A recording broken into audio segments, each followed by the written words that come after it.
The story begins with a guy sitting in the lotus position meditating in an empty space. The mysterious girl, holding a long needle, told him to forget that she was his protection, ordered him to get to Shanghai and find Xiao Xiao there. With a quick wave of her hand, she sticks that needle into his head, which is already full of similar needles. The mysterious girl leaves him and tells him in a quiet voice to never come back. The guy begins to realize that this is like a dream, but he has a feeling that it really happened. Very soon he wonders what this piercing pain in his heart is. And then Xia Tian, an orphan with amnesia, opens his eyes, covered in sweat. The blazing sun, a long highway with rare cars and tall trees around do not help much in determining the location. The guy wonders where he is, standing on the road. He tries to look around. As a huge truck quickly passes by him, he hardly stops. The main character was scared of how he didn't notice something so big. The driver shouts that he's really tired of living, while simultaneously calling Xia Tian an idiot. The person also says to die somewhere else without dragging him into it. The truck quickly picks up speed and leaves the guy standing in a stupor. Xia Tian is surprised at how angry the driver is as he exhales. Turning his head he tries to look around. In front of him there is only one empty road with a scorching sun and trees on both sides. Having looked closely, Xia Tian realizes with displeasure that he is in the wilderness and is very angry about this. After waiting a little, the guy sees an expensive black car approaching in the distance. She quickly passes through these wastelands, radically standing out from her environment. As it turned out, there were two girls in it, one of whom decided to look at her watch. She is the daughter of one of the 4 largest families in Shanghai, the management of the Yi Company, Yi Mengyin. In her thoughts, she remembers her grandfather and hopes that everything is okay with him. Another girl, her sister, Su Beibei, the little princess of the Su family, says not to worry because the third brother is driving very fast. Amid shouts of how good a brother the man is, Su Junfeng, Su Beibei's elder brother, finally turns away from his sisters. Sitting behind the driver's seat and again he begins to look around, enjoying nature. At the same time, Xia Tian calmly approached the car speeding along the road, waving his hand. Su Junfeng is very tense because he noticed the guy too late. The latter, with a calm face, for some reason confident in his safety, begins to ask his question. Su Junfeng, seeing that the guy still does not leave the road, suddenly gets scared. The driver, realizing the situation he is in, swears, starting to turn the steering wheel. Su Jiufen, turning the steering wheel with all his might and pressing the brake pedal, tries to stop the vehicle. The girls are surprised by the sudden movement from the driver and are very scared. They barely manage to stop the car, which almost overturns due to the increased speed. Both girls are scared by what happened. Yi Mengyin is surprised by what is happening, while Su Beibei is extremely angry. Su Jiufeng leans against the window, catching his breath. Xia Tian notices the toll-free number at that time and asks if they were heading to Shanghai. With the same face as before the incident, he tries to ask for a ride. Su Junfeng, clearly still reeling from the event less than a minute ago, responds rudely and tells him to leave. The main character just chuckles and tries to ask to get into the car again.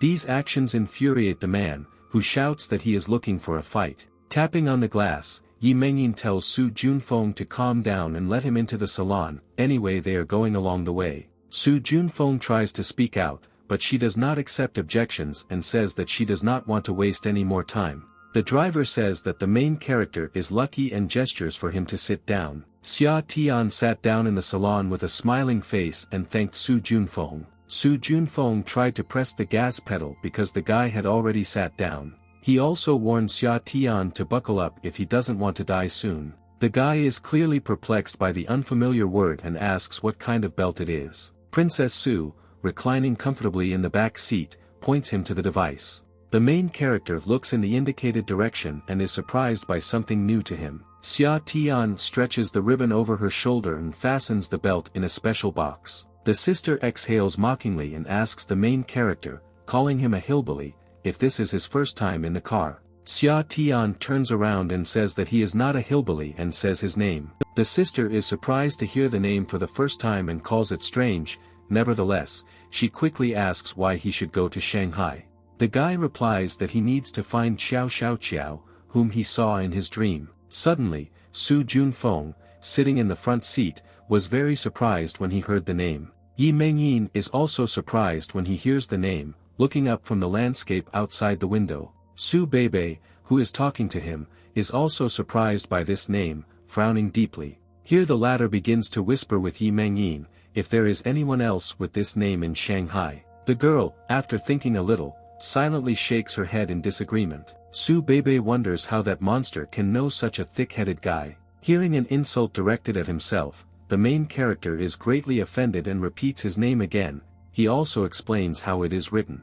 Su Beibei, covering his mouth with his hand, asks what is Xia Tian's relationship with that girl and why is he looking for her. Squinting his eyes, the main character realizes that he himself does not remember why he is doing this. Here you hear a strange loud squeaking sound from the wheels, sparks fly from the collision of asphalt and iron. The driver hurriedly presses the gas pedal with all his might, extremely frightened by such sounds. Su Junfeng, with a scared face on his face, shouts to the whole company to hold on tight. The car pulls off the road with a loud creaking sound. Turning to each other, Su Junfeng says that he most likely punched a car tire. The man tells everyone to stay in the car as he will look, opening the door with a displeased face. Hitting the already broken tire, Su Junfeng becomes extremely angry. Walking around the car up and down, he realizes that absolutely all the wheels were punctured, which he informs the entire company about. Then he notices a bunch of small carnations that are just lying on the road. Su Junfeng begins to get even angrier, swearing at such a situation. Hearing his brother's loud hair, Su Beibei looks out of the window and asks if everything is fine with the car and if they can continue driving. The brother, waving his hand, assures that everything is fine and all you have to do is call the company and request a car here. Yi Mengyin rhetorically asks how long it will take. She is clearly unhappy with this situation. The girl also asks what other options are there. The driver understands that the only thing they can do now is call a city tow truck, immediately dialing the number. Then Su Junfeng looks around and notices something unusual. In the distance, he notices a lonely concrete building in the middle of the wasteland, standing among the trees, to which only one path leads. It turned out to be a car service center, the discovery of which the joyful Su Junfeng informs the entire company about. Still holding the phone in his hand, he points to the building, saying that they can change the tires there. 15 minutes later, after the company arrived, the car service center began a full-fledged tire replacement. However, she was stopped halfway. There was not a soul around, only a dismantled car and a building. During the repair, the company came into the car service building to pay for the replacement of wheels. Inside they found only a few men, a lot of scattered bottles and mechanical parts.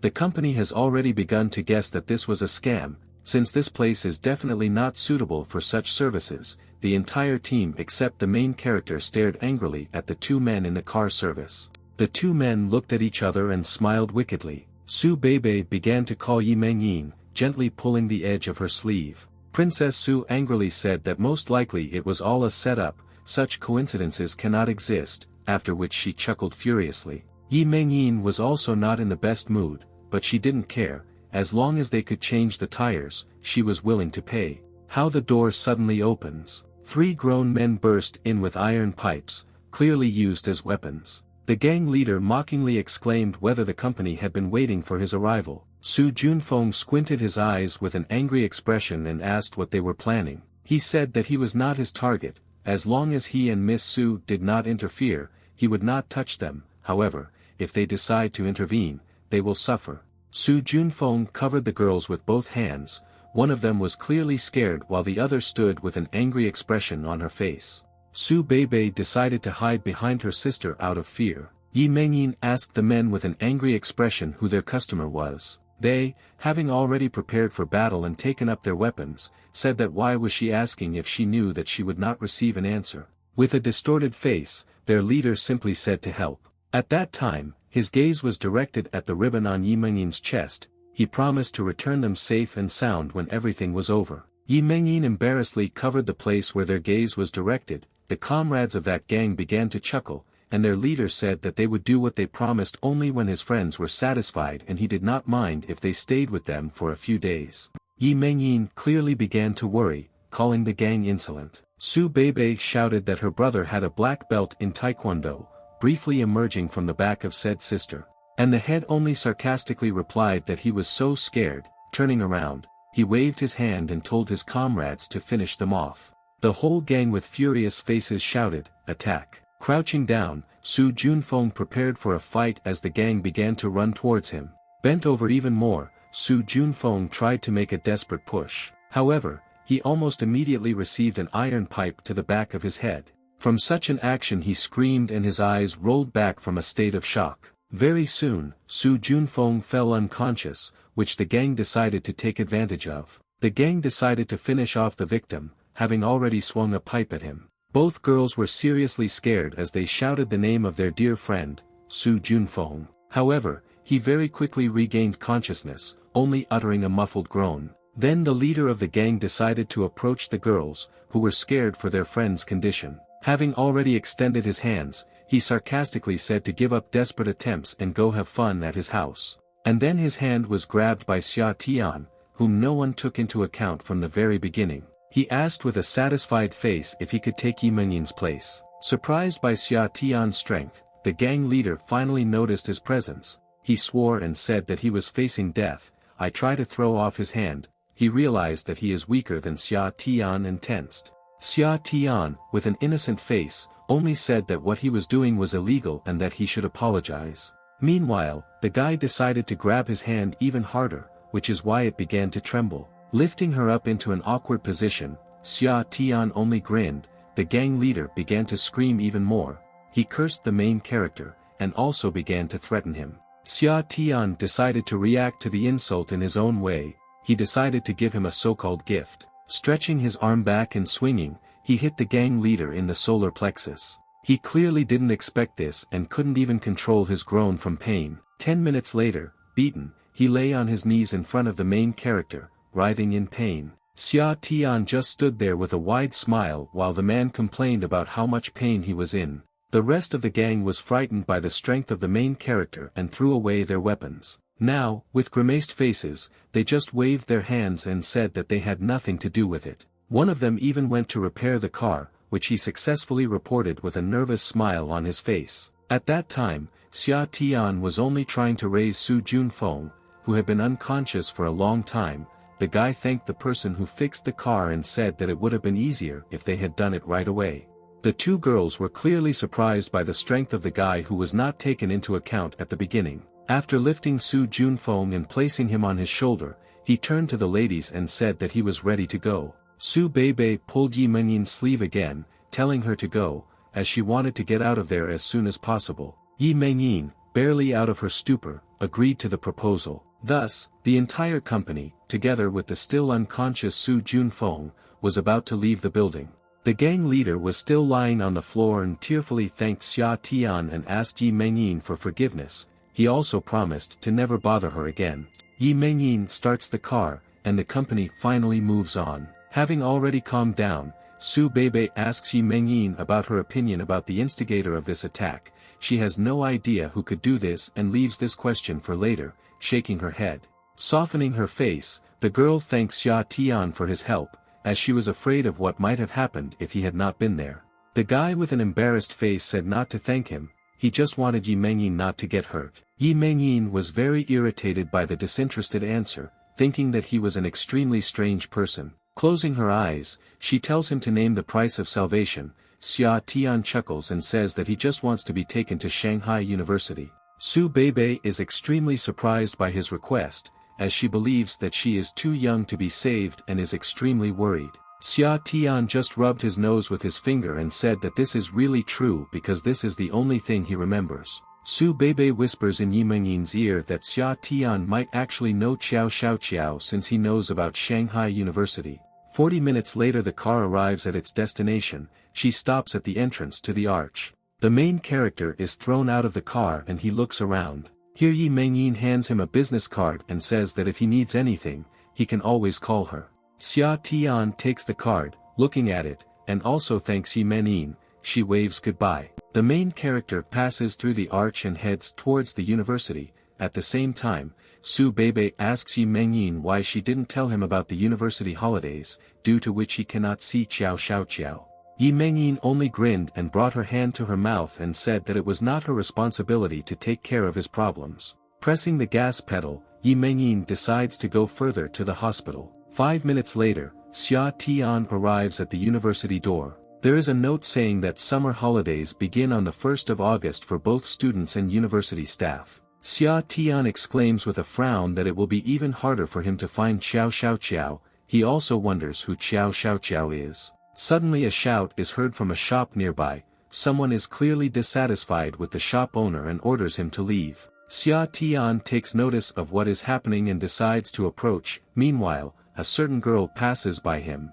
The guy doesn't yet know that this is the one he's been looking for so much. Xiao Xiaoqiao turned away from the main character while continuing to look forward. Behind her were two people, apparently her bodyguards. This girl turned out to be the heiress of the Qiao Corporation. Someone knocked very loudly on the door from the store. Despite the fact that the sign at the entrance to the store said openly, the owner clearly did not welcome such guests. The atmosphere inside was extremely pleasant. Many flowers in beautiful vases, a decorative wall made to look like brick. However, the man could not calm down from the lack of response, aggressively kicking the front door.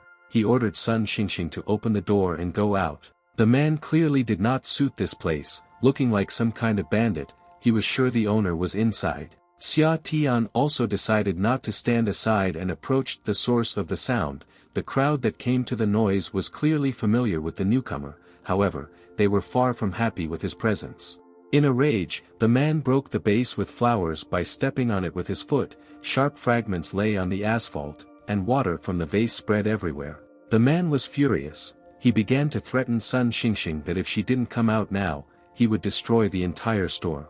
The front door calmly opened with a slight ringing of the bell. However, the girl who came out was far from being in such a calm state. She was clearly nervous about this situation. So as soon as she came out, the crowd of onlookers began to admire her figure, and Xia Tian was no exception. Sun Xingxing, bending her head slightly from tension, asked not to shout and said that she had no money. The man became even more furious. He said he didn't care. He began to threaten the girl that he would not leave there if she did not give him 5,000.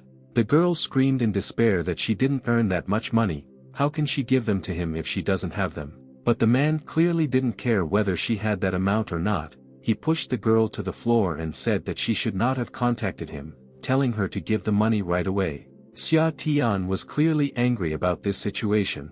He hated guys who offended girls, especially beautiful ones. The girl turned to the crowd of onlookers and with a tearful look asked for help, while they whispered among themselves, unwilling to interfere. At that moment, the girl practically cried, shouting that she really didn't have this money. The extortionist, roughly grabbing the girl by the collar, said that if there is no money, then she should go and earn it with her body. How unexpectedly a stone flies towards him. It hits him on the arm, which the man is clearly not happy about, screaming a little. He turns to the crowd of onlookers and orders the insolent person who threw the stone to come out immediately. Everyone makes way around the main character. The guy said with a serious expression that it was him, and also condemned the man for extorting money from the girl, calling him heartless. The man was clearly angry with the guy's action. He began shouting that this situation did not concern him.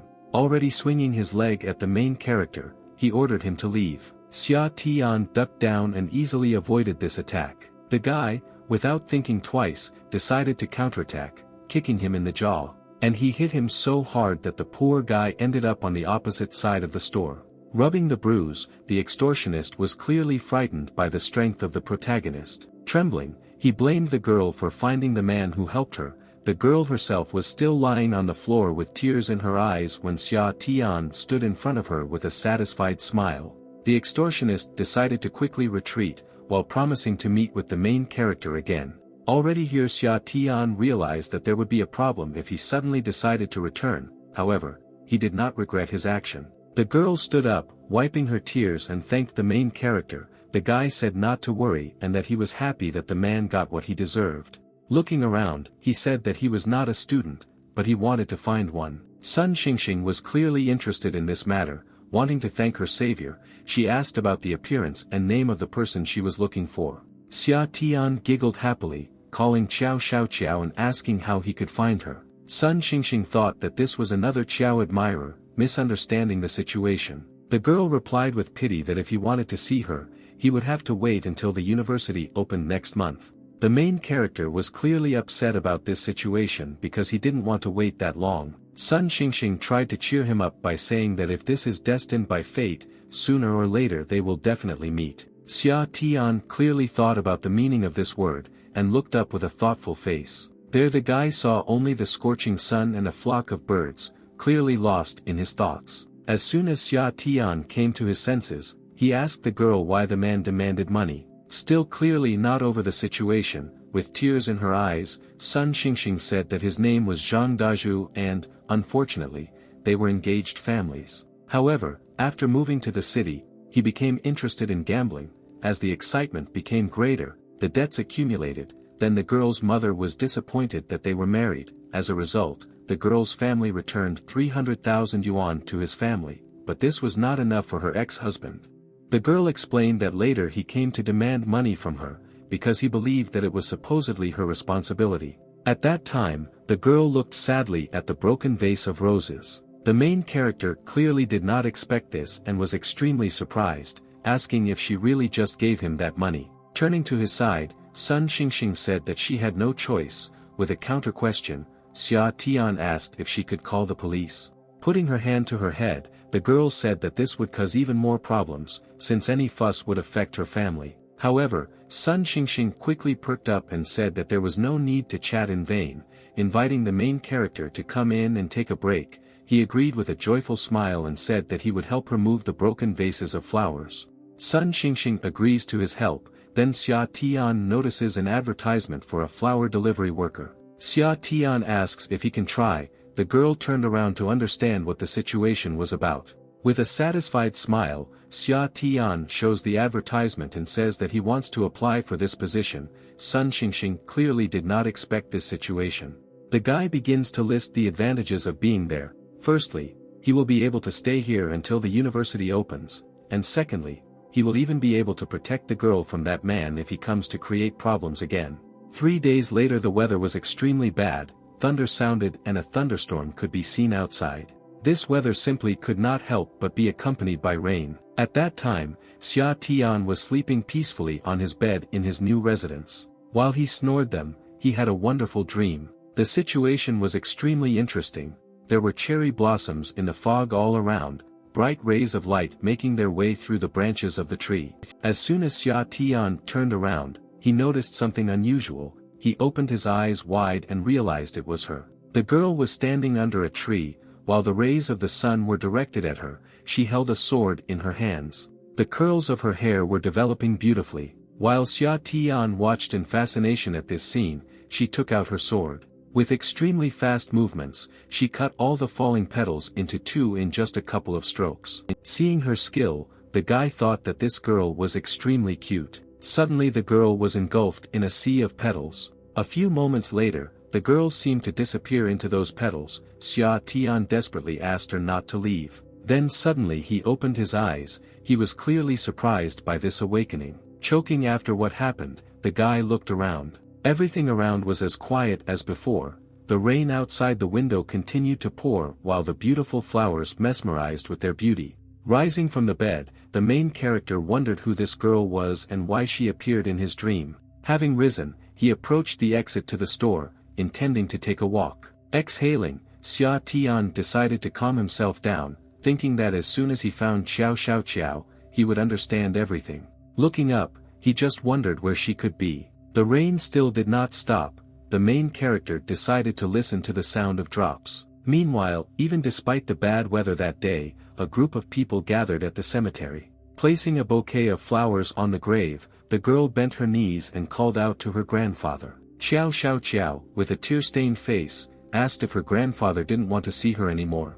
At that time, one of the bodyguards standing behind received a message. The woman walked up to the crying girl with a serious look and said that Lawyer Gu had called. He said that something had happened and we needed to return urgently. At the same time, the bodyguard decided to look at the grave of the deceased. A tearful Xiao told her family not to worry as she would protect the Qiao family. In front of the girl there were two graves, apparently her parents and grandfather. A few days later, the weather outside the hospital was beautiful. The sun was shining softly and only a few clouds were creeping across the sky. However, the situation in the 6th VIP ward of neurosurgery was far from such a pleasant situation.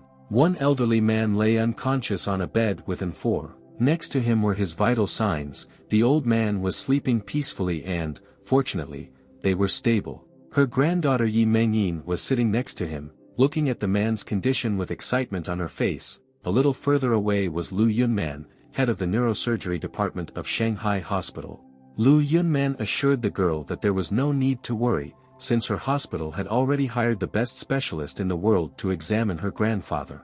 The woman was about to leave when Yi Mengyin grabbed her hand and thanked her for her concern. Lu Yunman smiled and patted Yi Mengyin's head. Suddenly, a nurse bursts into the room and says that someone has sent flowers to Lu Yunman and insists on delivering them personally. She also asked the woman to go to the reception area. Lu Yunman turned his head sharply and said with rage that she was busy and didn't care about any flowers. Then Yi Mengyin puts his hand on her shoulder and says not to worry, because she can be alone. Meanwhile, in the reception room, Xia Tian begins to complain that he still has a lot to do and asks Lu Yunman to hurry up. The nurse is tired of repeating that Lu Yunman is busy with the patient right now. Xia Tian, holding a bouquet of red roses in her hands, asks with irritation how long it will take for her to be free. In 5 minutes. These exclamations are accompanied by similar hand gestures. Crossing his fingers, he wonders if it will be 10 minutes. The nurse says with irritation how much Xia Tian bothers her. Realizing that nothing is reaching the main character and it is useless to say anything, she begins to bang her head on the table out of despair. Meanwhile, a loud clang of heels is heard in the distance. It was Lu Yunman who finally came out. With a confident expression on her face, she walks down the corridor. All medical staff greet their head. Then Xia Tian notices a woman and realizes that she looks suspiciously like someone. Suddenly he remembers the girl from his dreams. She, with the same elegant gait, did her dance with a sword. It was as if something dawned on him. He realized that they were too similar.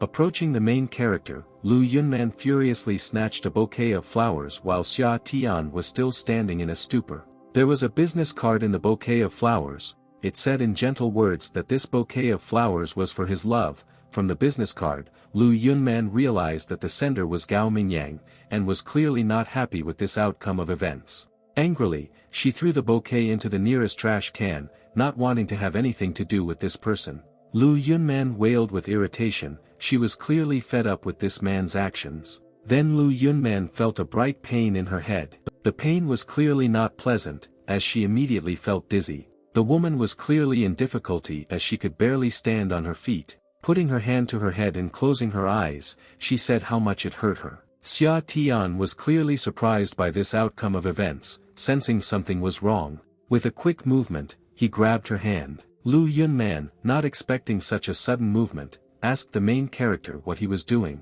Quickly approaching her, the guy tried to hold the woman so that she would not fall. With a serious face, Xia Tian said not to move as there was something wrong with the woman. Lu Yunman was clearly frightened by such drastic actions, telling the main character to move away from her, but the guy was adamant. Pressing 2 fingers to the victim's neck, he told her to get some sleep.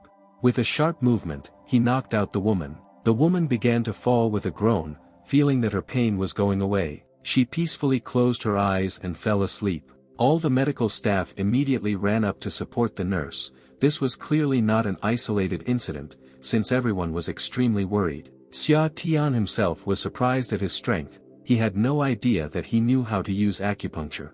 10 minutes later, Lu Yunman was already lying on the bed like a patient. Her robe was taken off her. Very soon the woman woke up with a groan. The doctor standing nearby was glad that Lu Yunman had finally woken up and asked about her well-being. Raising her hand above her head, she said that she just had a headache. These were her old symptoms. Lu Yunman, getting out of bed, thought that she had slept for half a day and apologized to the medical staff for the trouble. One of the nurses standing nearby said that she only lost consciousness for a few minutes and she was about to say so.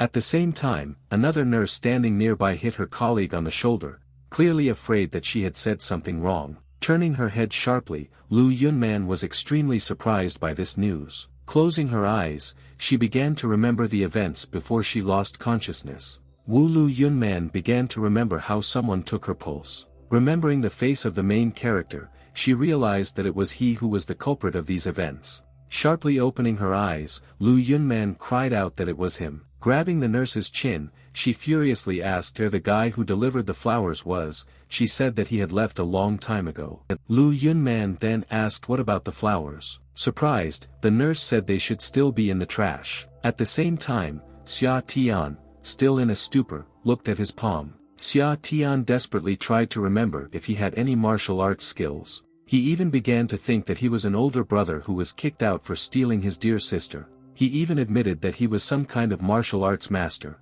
Thinking seriously, he began to remember all the types of martial arts that he knew. Thinking that this might be true, he began to swing his arms wildly, believing that these were fighting movements. Meanwhile, next to him, two girls were trying to take a selfie. Looking at the resulting photos, they saw that Xia Tian had ruined them with strange movements. Here, next to the store, he hears a scream. Someone was screaming for help. Coming out of his stupor, Xia Tian realized that it was Sun Xingxing's voice. He thought that the enemy had returned again. He quickly hurried to the store. All sorts of flowers were scattered around the store, obvious signs of the girl's resistance. The man with a nasty smile asked why Sun Xingxing was so afraid and said to stop fighting him, because she would only harm herself. He had already started kissing the girl, clearly not wanting this outcome. Sun Xingxing furiously shook her head. She was scared because she was in tears. Then someone grabs the man by the shoulder. Turning his head, he asked who it was. In response to the question, Xia Tian squeezed the enemy's shoulder even more tightly, to such an extent that he began to tremble. Xia Tian turned the man in his direction and said with a smile that it was him. Raising his hand, Xia Tian wanted to hit the enemy. A loud bang sounded, but Xia Tian did not stop with just one slap, striking again and again. Having beaten him to the point that the man could not only speak, but also move, Xia Tian left him alone. Sun Xingxing began to say that she did not know this person. He said that he wanted to buy flowers, and soon began to pester her. Quickly waking up, the enemy was clearly angry at this situation. Pointing his finger at the main character, he asked how the guy dared to touch him. Xia Tian said that he didn't care who he was and motioned for him to leave at that very second. Turning around, the enemy finally shouted to the main character to stand here. Then he pulled his phone out of his pocket and started dialing a number. Running away in tears, he told his friends to hurry up and come to Shanghai University. Half an hour later, the room was being cleaned in full swing. After the man left there was complete chaos. Xia Tian was cleaning up the flowers on the floor while Sun Xingxing was cleaning the windows. The girl carefully wrung out a rag in a bucket full of water. Turning to the main character, she thanked him for his successful return. She was afraid of what would have happened if he had not returned in time. Taking the tulip and handing it to the girl, Xia Tian smiled and said not to worry. He was sure that while he was here she had nothing to fear. The girl looked at the tulip and blushed at his words, soon calming down. Suddenly, someone opens the door with his foot. Two men walked into the store with a confident gait and asked where Xia Tian was. Soon a third man entered the store. It turned out to be the same enemy. With a smile on his face, he sarcastically said how long he would smile. Pointing at the main character, he told his friends to beat him up. Before she could calm down, the girl panicked again and hid behind the main character. One of the men started cracking his knuckles, telling the main character to apologize while his arms and legs were still fine. Taking a confident pose, he said that otherwise he should prepare to lie on a bed for the rest of his life. Xia Tian slightly tilted his head, grinned and said what a pity. The man did not like the guy's sarcastic tone and he flew into a rage. While he was still speaking, Xia Tian had already swung at the enemy. He was hit so hard that he began to bleed from his mouth. The guy said he talks too much. The attacker began to writhe on the floor in pain, constantly repeating how much his eyes hurt. Calling the other attackers, Xia Tian told them to stop talking nonsense and fight. The second attacker had already swung his leg, because he was furious at the beating of his comrade. However, Xia Tian easily returned from such an obvious blow. Turning around, he even managed to grab the attacker's leg. Turning it over with a slight movement, the man lost his balance. With an angry expression on his face, Xia Tian called the remaining opponent over. He was still in a stupor from how quickly his comrades were eliminated and just woke up. At the same time, Xia Tian threw one of the attackers out of the store with a slight wave of his hand. At that very time, the third enemy was standing right at the exit, so when the guy threw one person along with it, he also hit him. However, the force of the throw was so great that both men ended up quite far from the store. Having barely uttered a short cry, the third attacker fell unconscious, foaming at the mouth. Slapping his hands, Xia Tian said to stay out of his way, as he would hit him harder next time. Frowning, Xia Tian ordered the attackers to leave. All three, clearly frightened, quickly retreated from the scene of the incident. However, Sun Xingxing was worried about the consequences of such a beating. Xia Tian believed that if there is a problem, then you need to have courage and overcome it. Nevertheless, the girl was not at all convinced by these words and she was still scared. Xia Tian grabbed her by the shoulders and told her not to worry because he would always be there. Sun Xingxing blushed and agreed with his proposal. Meanwhile, screams were heard from the police building. Su Zichang, the same attacker, tried to contact the police with a complaint that he, an allegedly innocent citizen, was beaten near Shanghai University. The man was allegedly concerned about undermining public safety and said the offender should be locked up. At that time, the stranger loudly slammed his hand on the table, which made Su Zichang extremely surprised. He recognized the stranger. She turned out to be a certain Sister Bin, whom she said to call Officer Leng.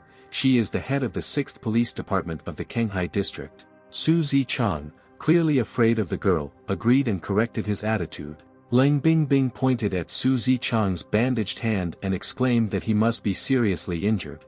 The victim complained that he was in a lot of pain and asked to be careful. Placing her hands in a confident pose, Leng Bingbing asked how he, the master of Shu, became the victim.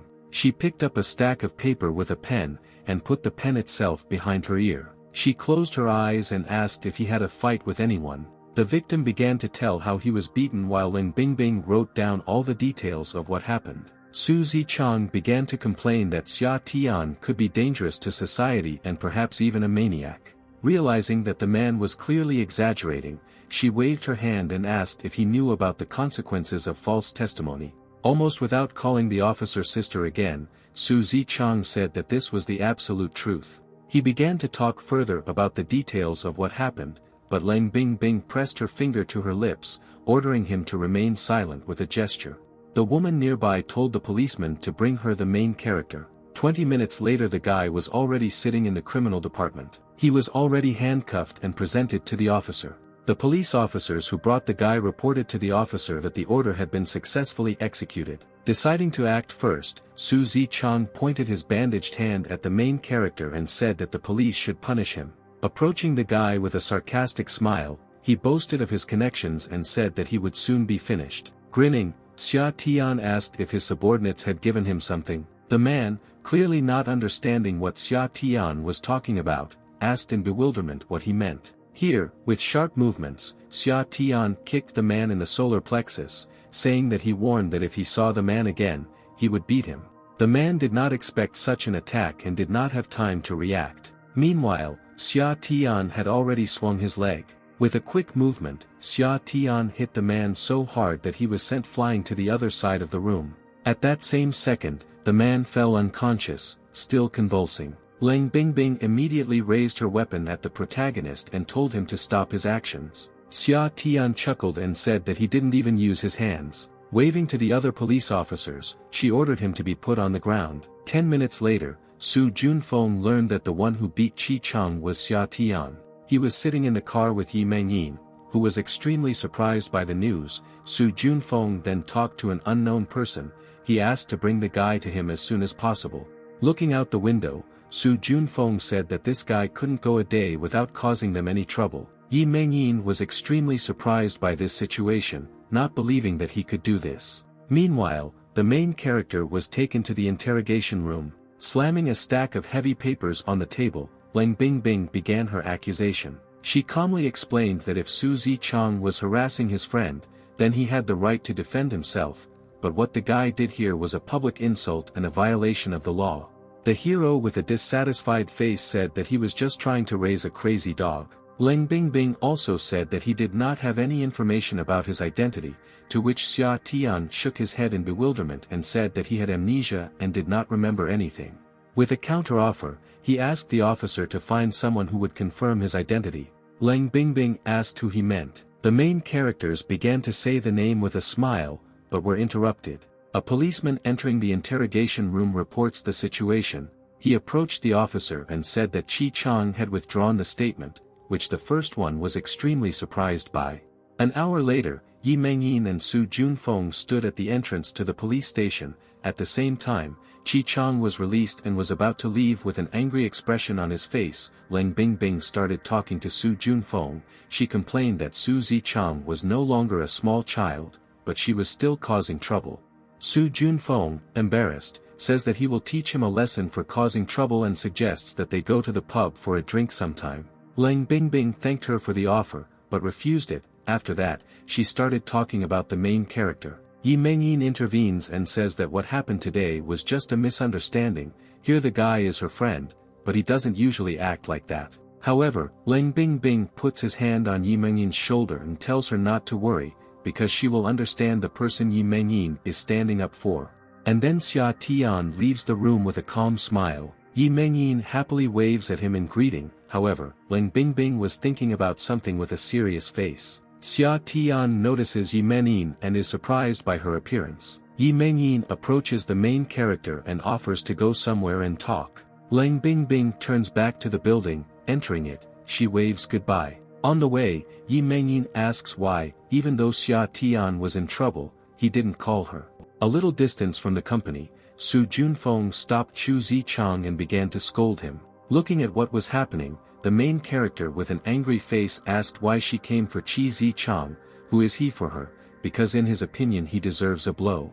Hearing the insult directed at himself, the man turned and began to threaten the guy. Xia Tian was angry at this, but quickly realized that this was just a provocation. Meanwhile, an excited Yi Mengyin said that she heard that Xia Tian had gotten a job at a flower shop and asked if he had found the one he was looking for. The guy sadly replied that there was no one at school during the holidays, so he couldn't do it. Excited, Yi Mengyin asked if he would like to help her with her business. The guy clearly did not expect such an offer. Yi Mengyin began to explain that her grandfather was seriously ill, while some in the family did not want her to take over the family business, which she was already extremely unhappy with. The main character says that he doesn't understand anything about business at all and he just wants to find Xiao Xiao. With a counter-question, Yi Mengyin asks if he knows what happened to the Qiao family.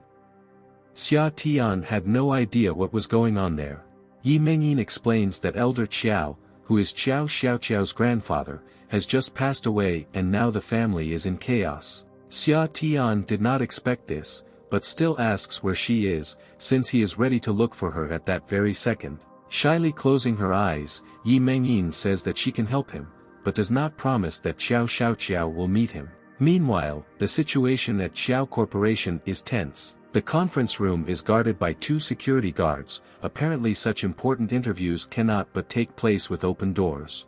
All the people sitting there are extremely unhappy with Qiao Xiaoqiao who didn't come, calling her names in every possible way. Sitting at the table is Qiao Zhenghua, the director of Qiao Company, the second son of Chief Qiao. Sitting next to him is Qiao Dongyun, his son. Sitting opposite is Gu Yu, the head of the legal department of Qiao Company. The clock ticked quietly and then it was exactly 2 o'clock. The front door creaked open at the last second. The most talked about person finally appeared in the conference room. Qiao Xiaoqiao ordered her bodyguard to come in. Everyone sitting in the conference room is extremely dissatisfied with Qiao Zaiqiao's late arrival. The girl herself, with a light, confident gait, approaches her place, while simultaneously listening to the screams of her colleagues. She calmly placed the stack of papers on the table. Sitting down in the main chair, she left her 2 bodyguards on either side. Seeing that everyone is assembled, she begins the meeting. It is reported that the founder and president of Qiao Corporation, Mr.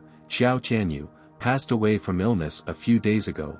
It is also reported that according to the will, Miss Qiao Xiaoqiao will continue to serve as president before her death. Guyu reveals that Qiao Xiaoqiao will take over the management of the company. Meanwhile, Qiao Dongyun begins to say that despite his grandfather's will, he cannot agree with it since Qiao Xiaoqiao is only a second-year student.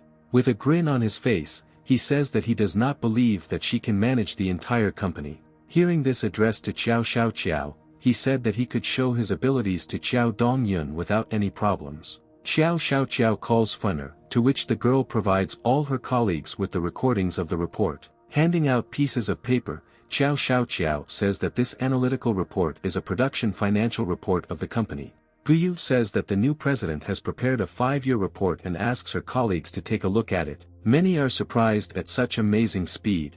In just a couple of days she was able to conduct such an analysis. According to her report, the pace of development of the company will grow rapidly.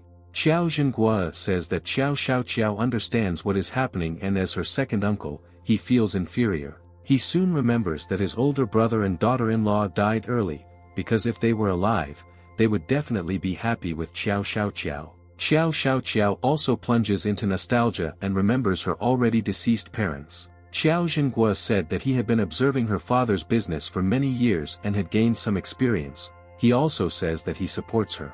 Qiao Shaoqiao thanks Qiao Zhenghua, and hopes that he will say the same thing later. Meanwhile, she tells lawyer Gu to continue. Gu reports that now President Qiao will take over not only the business, but also the company's financing operation and adjust the direction of investment.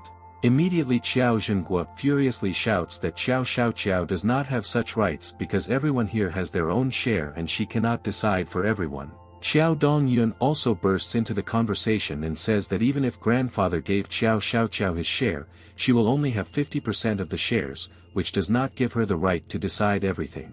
Turning to his colleagues, he asks for confirmation. Everyone there is extremely outraged by this situation and supports Qiao Dongyun. At the same time, Qiao Zhenghua smiles silently, hearing that the majority opinion is on his side. Qiao Dongyun turned to his father and only laughed evilly. Qiao Shaoqiao seemed to not pay attention to them and said how good the weather was. Covering her face from the falling rays of the sun, she begins to remember the past. Looking out the window, she is nostalgic about her childhood, about how her brother told her to be faster. Little Qiao Shaoqiao said that she was hot and that she didn't want to walk anymore. But at her words, her brother calmly took her small hand.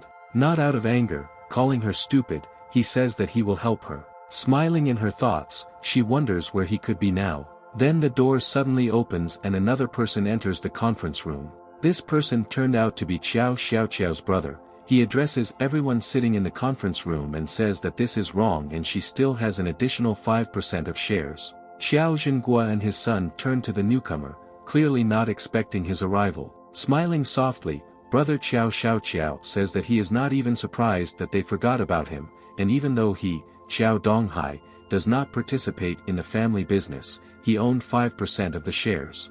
His grandfather once gave them to him. He didn't want it, but he thought that maybe his younger sister would need it in the future, so he saved it until today. Qiao Shaoqiao, with tears of happiness in her eyes, accepting the folder with shares, asked why he came. Qiao Donghai said that he came so that she would not worry. Slamming the folder with shares again, he rhetorically asked those sitting whether she could now make a final decision. Qiao Zhenghua was clearly unhappy with this situation and was already trying to say something. But he was interrupted by Qiao Shaoqiao and told him not to rush. She also suggested that he negotiate. At the same time, Xia Tian was standing at the entrance of the Qiao family building. Looking at the tall building, he asked if she could really be there. Standing in front of the building with his mouth open, Xia Tian wondered in his thoughts what kind of person Qiao Shaoqiao could be, whether she could help him regain his memories. Closing his eyes, he said that he would talk about it after he went inside. After he made up his mind, he stepped forward towards the building. At the same time, 2 guards turned their attention to him. Stretching their hands forward, they said that it was forbidden for anyone to enter the building. Xia Tian clearly did not expect this development. With his eyes wide open, he asked why this was. The guard said there was no reason for this. Hearing this, Xia Tian stood confidently and said that he wanted to meet Qiao Shaoqiao. The guard asked again, with President Qiao? To which Xia Tian affirmatively said yes. Having heard the answer, the guard said to come back in 10 days. Xia Tian must have been disappointed that he would have to wait 10 days again when he suddenly looked in the other direction and noticed something unusual. Meanwhile, Qiao Zhenghua raised his head and asked with a confident smile on his face what her demands would be. The girl straightened her hair and said that everything was very simple. She only needs 3 months. If during this time the company's income level exceeds 50%, then all of Qiao Zhenghua's shares will become the property of Qiao Shaoqiao. Opening her eyes, the girl came close to Qiao Zhenghua's face and said that if she didn't succeed, she would give all her shares to him. Qiao Zhenghua was extremely surprised by this proposal. He couldn't believe that Qiao Shaoqiao could say such a thing. However, he was not the only one surprised. Almost everyone present in the conference room was surprised. If during this time the income increases by 20%, then this is already considered an extremely good result, but she offered 50, however, few believed Xiao Xiaoqiao and believed that this was just a quick way to get rich. Lost in thought, Xiao Zhenguo wondered whether there were reasons for the girl's confidence or if this was just one of her traps. Without thinking twice, he decided that he would, without hesitation, thwart all her plans. Turning to the girl, he said that 3 months was too long and offered only 1. Xiao Donghai clearly did not expect this. He angrily asked what he was achieving by limiting others. Xiao Dongyun, holding his head with his hand, told Xiao Donghai not to worry. He said that Xiao Xiaoqiao was chosen by her grandfather to be the successor, and if she is not brave enough, then accordingly how can she convince others? After briefly closing her eyes and thinking, Xiao Xiaoqiao made a decision. She agreed to Xiao Zhenguo's proposal. She stood up from her chair and announced that the company's strategic plan would be adjusted from now on, and she also hoped that everyone could cooperate with each other. Everyone present was shocked that she agreed. Some thought that she was crazy and watched what was happening with surprised faces. Xiao Dongyun, laughing evilly, said that it was good that Xiao Xiaoqiao had decided to go and from now on he and his father would cooperate with her. Xiao Donghai decided to ask Xiao Xiaoqiao about her decision because he was concerned about the possibility of such a thing. The girl said not to worry because she has a plan. Meanwhile, she invited him to look at her new home. After adjusting his glasses, Xiao Donghai asked about the reason, because he had just returned, and she was already moving. Gently taking him by the sleeve, she said that this was not at all what he was thinking. Walking out of the conference room, Xiao Donghai was still worried that his uncle and the others would form an alliance against Xiao Xiaoqiao. Turning, she winked and said that she was sure that they had enough of their own thoughts about each other. All the colleagues began to treat Xiao Xiaoqiao. As soon as the girl left, Xiao Zhenguo laughed loudly. Slamming the table loudly, he turned to everyone present and said that since they found themselves in this situation together, they should solve it together. His son, Xiao Dongyun, decided to support his father. He says that many of his colleagues are people working hard with their grandfather to create this company, and are they really ready to work for a small brat? However, they understood that even if they joined him, there was no guarantee that they would be able to get anything at all. Whispers began about choosing a side. They understood that if they took the wrong side, they would lose absolutely everything. Meanwhile, Xiao Xiaoqiao brought her brother to the 9th floor of the company. Opening the door, a fairly spacious room in a modern style appeared. Xiao Donghai decided to look around. Looking at the wall, he saw many photos from Xiao Xiaoqiao's past. There were even photographs of him and his grandfather. Delving into the past, Xiao Donghai said that he was still ashamed that she left her sister alone. Turning in the same direction as Xiao Donghai was looking, Xiao Xiaoqiao said not to worry because her family was watching over her. When Xiao Donghai turned to look at Xiao Xiaoqiao, she said that no one could enter this floor without her permission. Narrowing her eyes, the girl said that it would be great if she could do both work and life at the same time. Closing his eyes, Xiao Donghai apologized again. He understood that he could not help his sister in business. She did not lose heart and said that everything would be fine since she was a brilliant fairy from the Chao family. Lost in her memories, she said that Xiao Donghai could never beat her in science subjects. Narrowing his eyes, Xiao Donghai said that she will always be his pride. So, thinking about the past, with a smile on their faces, they indulged in memories. Having encountered another setback, Xia Tian decided to take a walk down the street. The weather was beautiful, but the guy's mood was still ruined. Xia Tian walked around sadly, lamenting how difficult it was for him to meet Xiao Xiaoqiao. Looking at the floor, he tried to console himself with at least the fact that he knew where she was. At the same time, the traffic light was red. An expensive red car was driving along the highway. Its owner was Lu Yunman. Sitting in the front seat of the car, she wondered where Xia Tian could go if he wasn't in the store. It was a fairly peaceful town. People were busy with their own affairs as always. A large truck was driving along the highway. In the back there were many boxes tied up by the flimsy torso. Apparently due to the weight, this cable broke in the middle of the road. Lu Yunman was extremely scared because her car was right behind the truck. At the same time, the boxes that were secured with a cable flew towards Lu Yunman's car. She screamed in horror because she didn't know what to do. Realizing that she could not stop the car, Lu Yunman tried to turn off the road. Nevertheless, she did not at all calculate where she would turn and only at the last moment saw that she was driving at great speed straight towards an old woman crossing the road. The grandmother clearly did not expect this and was very scared. Realizing the situation she was in, Lu Yunman's eyes widened in horror. She tried to turn off the road, turning the steering wheel with all her might. Lu Yunman shouted at the old lady to move aside because she couldn't stop the car. The crowd just realized what was going on and began to worry about the old woman. At the same time, Xia Tian suddenly felt some kind of power in his hands, similar to electricity. Putting his hand forward, he shouted with all his might. The mysterious power turned the car 180 degrees, which saved the grandmother. At the same time, the old woman covered her face with her hands out of fear. Xia Tian made a quick dash towards his grandmother. With a slight movement, he dragged her out of the road to a safe place. Supporting the old lady, the guy said that she was safe now and tried to calm her down. Immediately after this, the main character turned his head towards Lu Yunman. There were several black stripes leading to the car, which were tire tracks. Lu Yunman still could not stop the car. She pressed the brake pedal with desperate force and finally managed to stop the car with a loud creak. Lu Yunman was clearly scared and put her head on the steering wheel, trembling all over.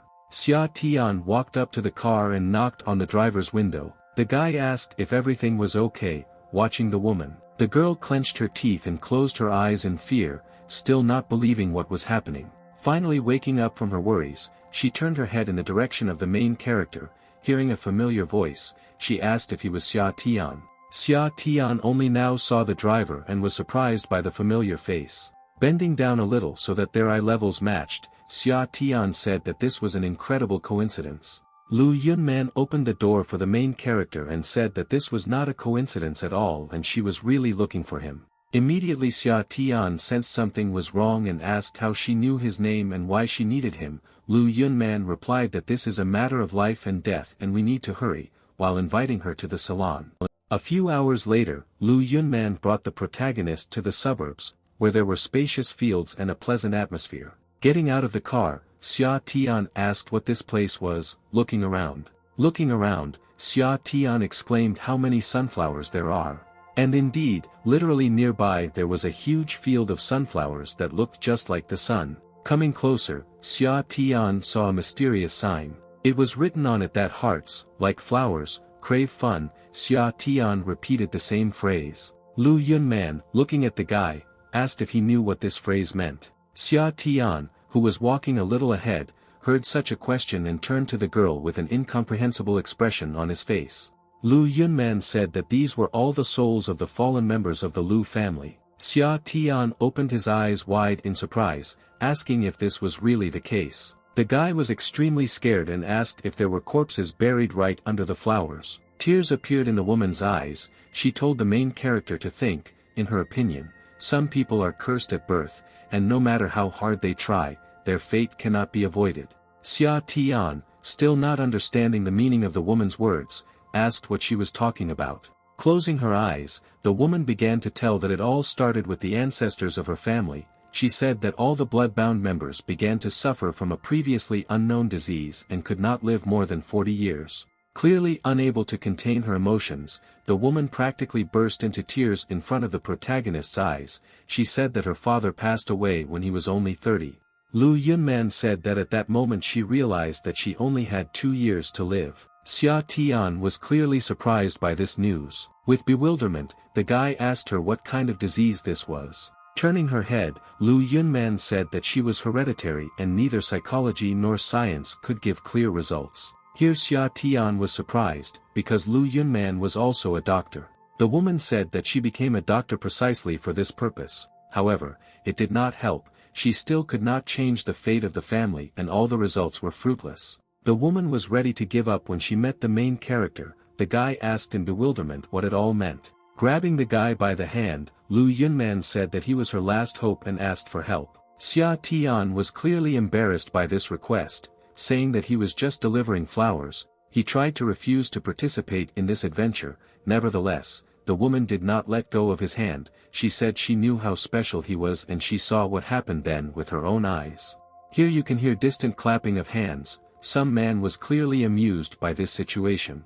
The company decided to put this question aside for later and looked in the direction of the sound source. Gao Mingyang, one of the 4 sons of the big Jianhai family, stood there. He couldn't believe that Miss Lu's ice was with the same chick as Xia Tian. Behind Gao Mingyang stood his guard. The woman was clearly offended by this kind of provocation, while Xia Tian tried to understand what connected these two.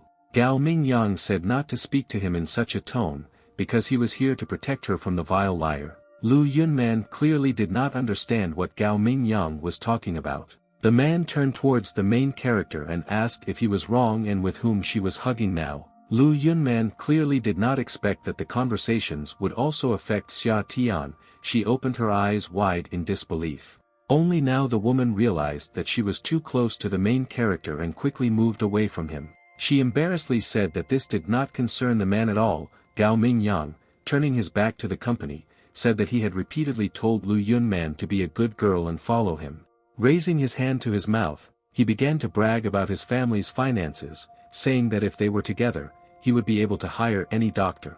The man also said that even if she did not fully recover, he could give her a full life and told her not to waste his time on losers. The woman was clearly offended. She said that it would be better to die than to live with a devil like him. Meanwhile, Xia Tian grabbed Lu Yunman's hand. He put his other hand on her shoulder and assured her that Lu Yunman would not die. Gao Mingyang opened his eyes at such impudence. However, Xia Tian did not pay attention to him. He promised the woman that he would cure her. Lu Yunman looked at the protagonist with gratitude. A week later, Xia Tian tries to open the door in one of her dreams. There are 3 doors in front of him, one on each side. The guy wonders what kind of place this is. Looking around, he notices many closed doors. And then suddenly the floor begins to crumble in front of the main character. Xia Tian opened his eyes wide in surprise, clearly not expecting anything like this. Immediately after this, with a loud cry, the guy falls into the void.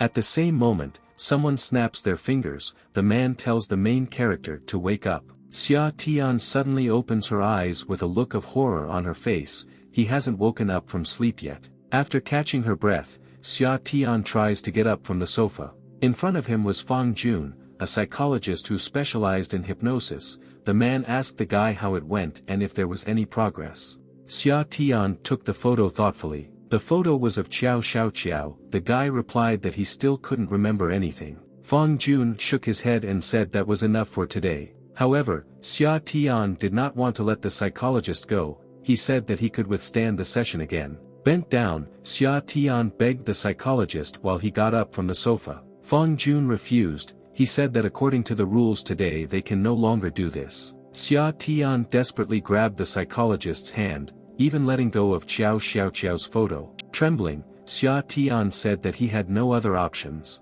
Then Lu Yunman comes through the door. She asks the psychologist how it went. The psychologist turns to the voice of the newcomer and says that the main character's memories were blocked by someone and this is a rather serious problem. Adjusting his glasses, he said that he was not sure that he could solve this problem in such a short time. He narrowed his eyes and said a meaningful "if only." Xia Tian picked up these 2 words and asked what he meant. Fang Jun said that this would only be possible if he used a special method.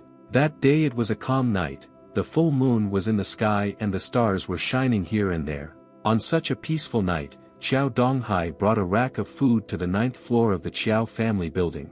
He entered the pin code on the door and said that he had a surprise for Qiao Xiaoqiao. Entering the room, Qiao Donghai sarcastically said that the dessert that the guest from this room had ordered had arrived, but he did not take into account that at that very moment Xia Tian was watching him.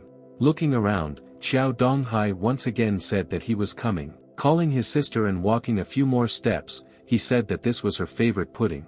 At the same moment, he affectionately called her a fool. Looking around, he noticed that there was no one in the room and was extremely surprised by this. Worried, he dialed her phone number because he wanted to know where she was at such a late time. Picking up the phone, Qiao Donghai asks where she is. There was a strong hum on the other side of the phone, and Qiao Xiaoqiao was trying to say that she was on the roof. However, Qiao Donghai was completely unable to hear her. She is trying with all her might to convey that she is leaving Jianghai for a couple of days. Putting his hand to his chin, Qiao Donghai says that he can't hear anything at all and asks why it's so noisy there. Xiao Xiaoqiao immediately after this says that she can't talk anymore and she has to go. Waving her hand to her assistants, she says that they are flying out. Only at this moment did Xiao Donghai finally hear that Xiao Xiaoqiao was leaving Jianghai and he was trying to stop her because he wanted to approach her. However, this is no longer meaningful, the girl had already hung up and boarded the helicopter.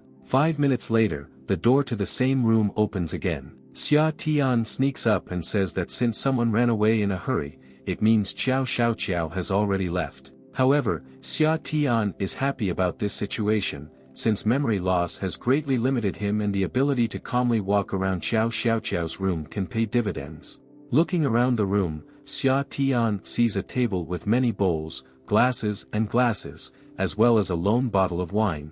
Looking in the other direction, the guy sees a lot of reports and papers. Xia Tian wonders how one person can live in such a big house. Turning around, Xia Tian noticed something important. On the table lay an upside-down frame with a photograph. Apparently Xiao Xiaoqiao didn't want to remember what was happening in the photo, but she couldn't just throw away such a valuable memory. Taking it in his hands, Xia Tian was surprised by the unexpected photo. Having examined the picture, the guy was extremely shocked. The picture showed a small boy standing in a strange position, swinging to make a shot, apparently during training, and behind him lay a little girl. Both children smiled happily. Immersed in nostalgia and as if remembering something, Xia Tian realized that this particular girl was Xiao Xiaoqiao. The two of them secretly climbed up the wooden stairs. The old, dilapidated steps made an annoying creaking sound. The frightened girl asked Xia Tian to go back, because if Sister Moon caught them, she would curse. He told her that he just wanted to take a quick look and they would be just fine. Xia Tian began to look around. Suddenly, Xia Tian found the right book and exclaimed joyfully, this was exactly the book he was looking for. It was on top of the cabinet and its name was Celestial Acupuncture. He was very happy to find this particular book. While Xia Tian was holding the book in his hands, a girl looked in and asked what kind of book it was. The book in Xia Tian's hands was blue in color and had a large inscription on it, which made Xia Tian very interested, Heavenly Acupuncture. Xia Tian told the girl that by learning the contents of this book, you can certainly become super doctors and professionals. She couldn't believe him. I even asked if it was true, so this knowledge can help cure her. The two of them sat on the floor among the scattered books. On either side of them stood cabinets with books, and the two looked with interest at the book they had found. Quite unexpectedly, they heard shouts that someone was calling Tian and Xiao. They were looking for them. You could hear them calling and definitely wanting to find them. Xia Tian found out that Sister Moon wanted them. He was very upset that she found them in this Xingxing flower shop. He slept, covered in cold sweat, and spoke different words in delirium. Among them, one could understand that Xia Tian was calling her little sister Xiao Qiao and asking her to wait for him. In this state of semi-delirium and cold sweat, he woke up. One phrase was spinning in his head. It was the title of the book he was looking for. He spoke the words Heavenly Acupuncture. Xia Tan was lying on the bed, covered with a blanket. He repeated Sister Moon several times and thought about it. One thing that bothered him was who Sister Moon was. He lay there and tried to remember who it was, where he could have seen or met her. The image of Sister Moon was in front of him. She was a beautiful girl with long hair, but he couldn't remember her face. The next day events developed in Jinhai. This was Jinhai No. 1 hospital. It was quite large and modern. Xia Tian's hand trembled as she held the long, sharp needle. Dr. Lu was heard asking if she was sure. The doctor, who was holding the needle and standing behind the girl, said that he was not entirely sure about the procedure. He stopped. Exhausted by her illness, she turned to the doctor and said that she trusted him in the acupuncture procedure. It didn't take long for the girl to wait. She pulled the zipper of her dress and exposed her back. He was in no hurry to start and she asked him about it. The doctor couldn't believe what was happening. Looking at the girl and the needle in her hands, he thought that this couldn't be happening. Gathering his thoughts and gathering all his will into a fist, he said that okay, he will be very careful. He decided to do everything right. Holding a needle in his hand, he approached the girl and said that he would now begin the procedure. The doctor asked to take a deep breath, and then voiced the phrase that he was using the first needle. He slowly inserted it into the skin. She closed her eyes from the sudden pain. Cold beads of sweat slid down her face and she screamed a little when she felt the needle on her skin. But the doctor was already holding the next needle in his hand and said a phrase that was supposed to cheer her up. that she should hold on, because this was only the beginning of everything. Xia Tan took the second needle with 2 fingers and used it a little faster and more confidently. The girl sat with her back to the doctor and a second needle appeared closer to her neck. Her face twisted from yet another pain that the needles in her back brought her. She sighed loudly. 20 minutes later, all the needles were removed from the patient's exhausted back. She sat there, barely coming to her senses, because she was truly exhausted by what had happened to her earlier. The doctor turned to her after the procedure, finding out if everything was okay, supporting her a little, after sighing. At that moment she felt severe pain, but the doctor held her shoulder. He felt her silky skin on his shoulder under his hand as she recovered from the acupuncture. He thought that the girl's skin was so soft under his palm. And at that moment he asked himself either a question or a reasoning about how needles feel. He said that he was sorry. Dr. Lu replied that everything was fine and she felt rejuvenated, as if her mind had cleared and all her worries had disappeared. Xia Tian replied that he was glad that he helped her, but his acupuncture skills were still not perfect. While getting dressed, Dr. Lu thanked Xia Tian and said that she knew that he tried his best. She asked Xia Tian to simply call her Manny and smiled at him. Xia Tian also smiled back at her and said good Manny. Suddenly, a voice was heard from the gramophone, which said that Dr. Man Lu was invited to go to the VIP ward of the neurosurgery department. Xia Tian also heard the announcement and wondered what happened there. Dr. Lu could not believe that it was the patient, Mr. Yi, who became ill. She immediately went to the neurosurgery VIP ward and looked at the monitors that showed all of Mr. Ye's indicators. The patient was surrounded by a doctor and 2 nurses. The doctor spoke about the need to prepare internal therapy. There were people in the ward: Zhizhong Yi, one of the elders, Tianan Ye's eldest son, Meding Ye's father. The granddaughter only whispered the word grandfather. Xiaoheng Yi, Meding Ye's brother, stood nearby. On the other side stood Yang Jiangji, Ye's wife, Ji Yi, one of the elders of Yi group, the 3rd son of Tianan, and Xiao Ji Yi, Ji Ye's son. Xiao Ji Yi, looking at the watch on his hand, thought that it was time for the old man to die, because he was having a party soon. Suddenly the handle jerked loudly in the door to Mr. Ye's room slammed hard. Dr. Lu appeared at the door and asked about Mr. Ye's condition. The doctor who was near the patient replied that he had a spasm for no apparent reason. The attending physician looked up at Dr. Lu and replied that the patient had an unstable heartbeat. Dr. Lu asked a colleague if she could take a look at the patient's condition. She looked at Mr. Ye's eyes. His icons were expanded, indicating that the heart could suddenly stop. Suddenly, the monitor made a nasty squeak and showed that Mr. Ye's heart had stopped. Dr. Lu said that this was bad because his pulse was decreasing. Then she commanded in a strong voice that they bring her 6 milligrams of dopamine and 300 milligrams of amiodarone. Dr. Lu began giving Mr. Yi a heart massage and whispered to herself to tell him to breathe. She continued to persistently give life-saving massage and tell him to breathe. Her whisper grew into a scream as her hands worked. The cry to breathe was heard throughout the entire ward.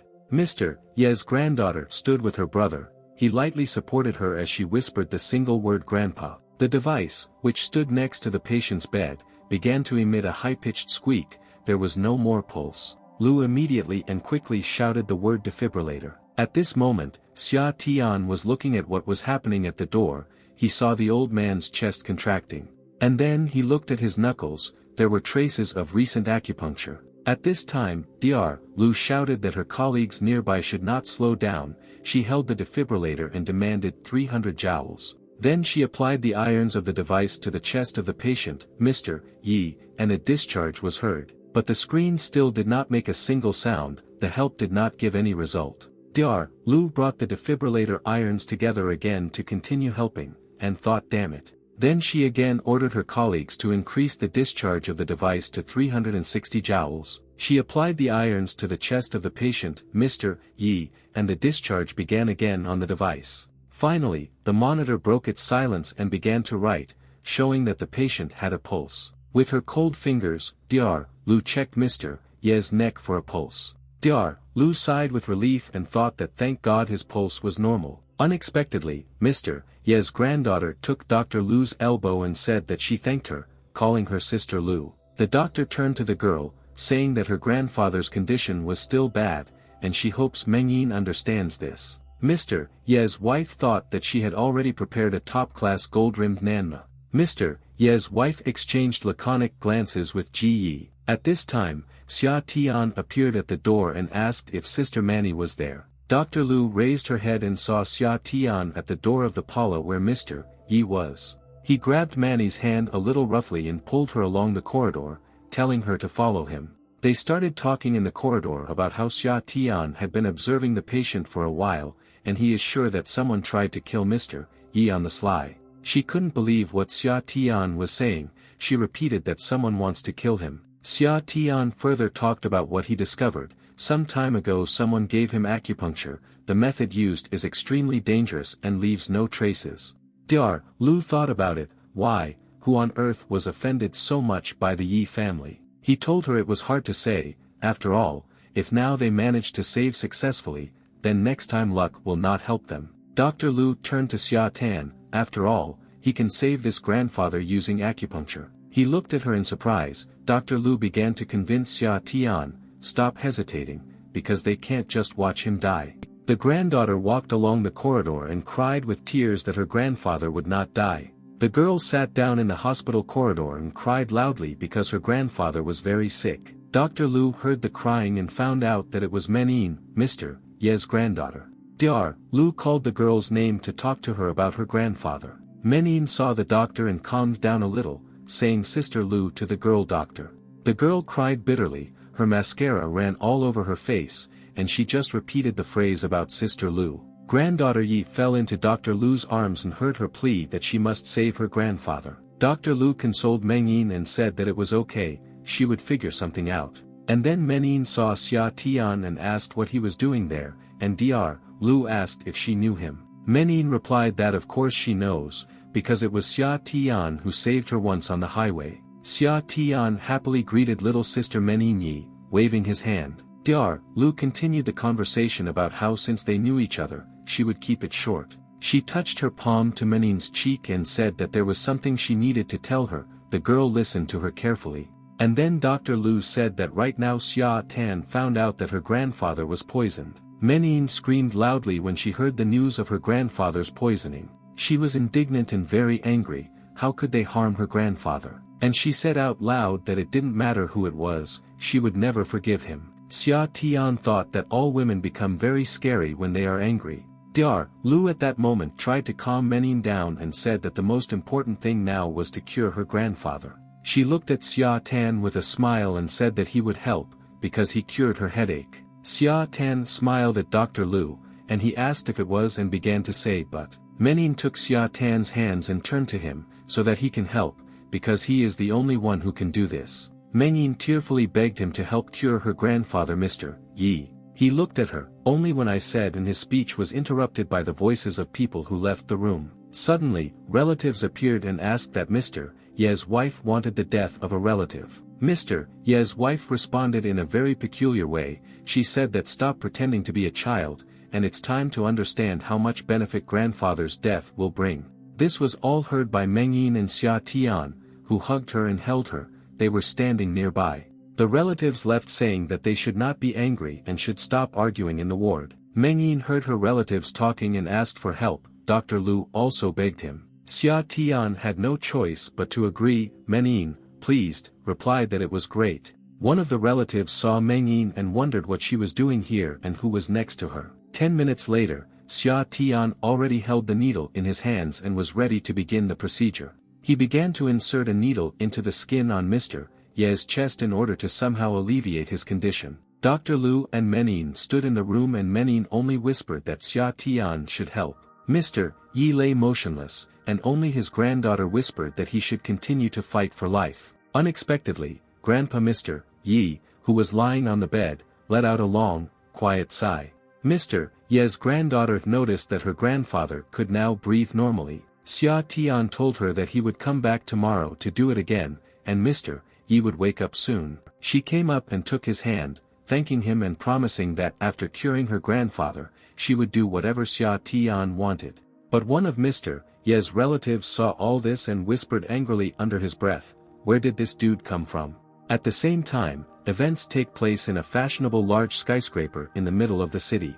On the table there is a small vessel from which light smoke rises upward. The man, standing near the bed and looking out the window, was talking on the phone, and also asked the interlocutor not to disturb the master if possible. This man replied to Yi Tian-nan that there would soon be a new outbreak in 3 days. It was Yin-19 from the Yin family who confirmed over the phone that he would definitely die by then. 3 days later, Xia Tian continued acupuncture on Mr. Yi and put the last needle in the box. Xia Tian, standing near the sick bed, addressed Sister Yi and Sister Manny. He told them not to worry, that Mr. Yi would wake up soon. Manny's sister was happy because there was hope for her grandfather's recovery. Manny said thank you to Xia Tan, because he is so kind that he helps treat her grandfather. Suddenly, there was a loud noise in the room and the door to Mr. Ye's room suddenly opened.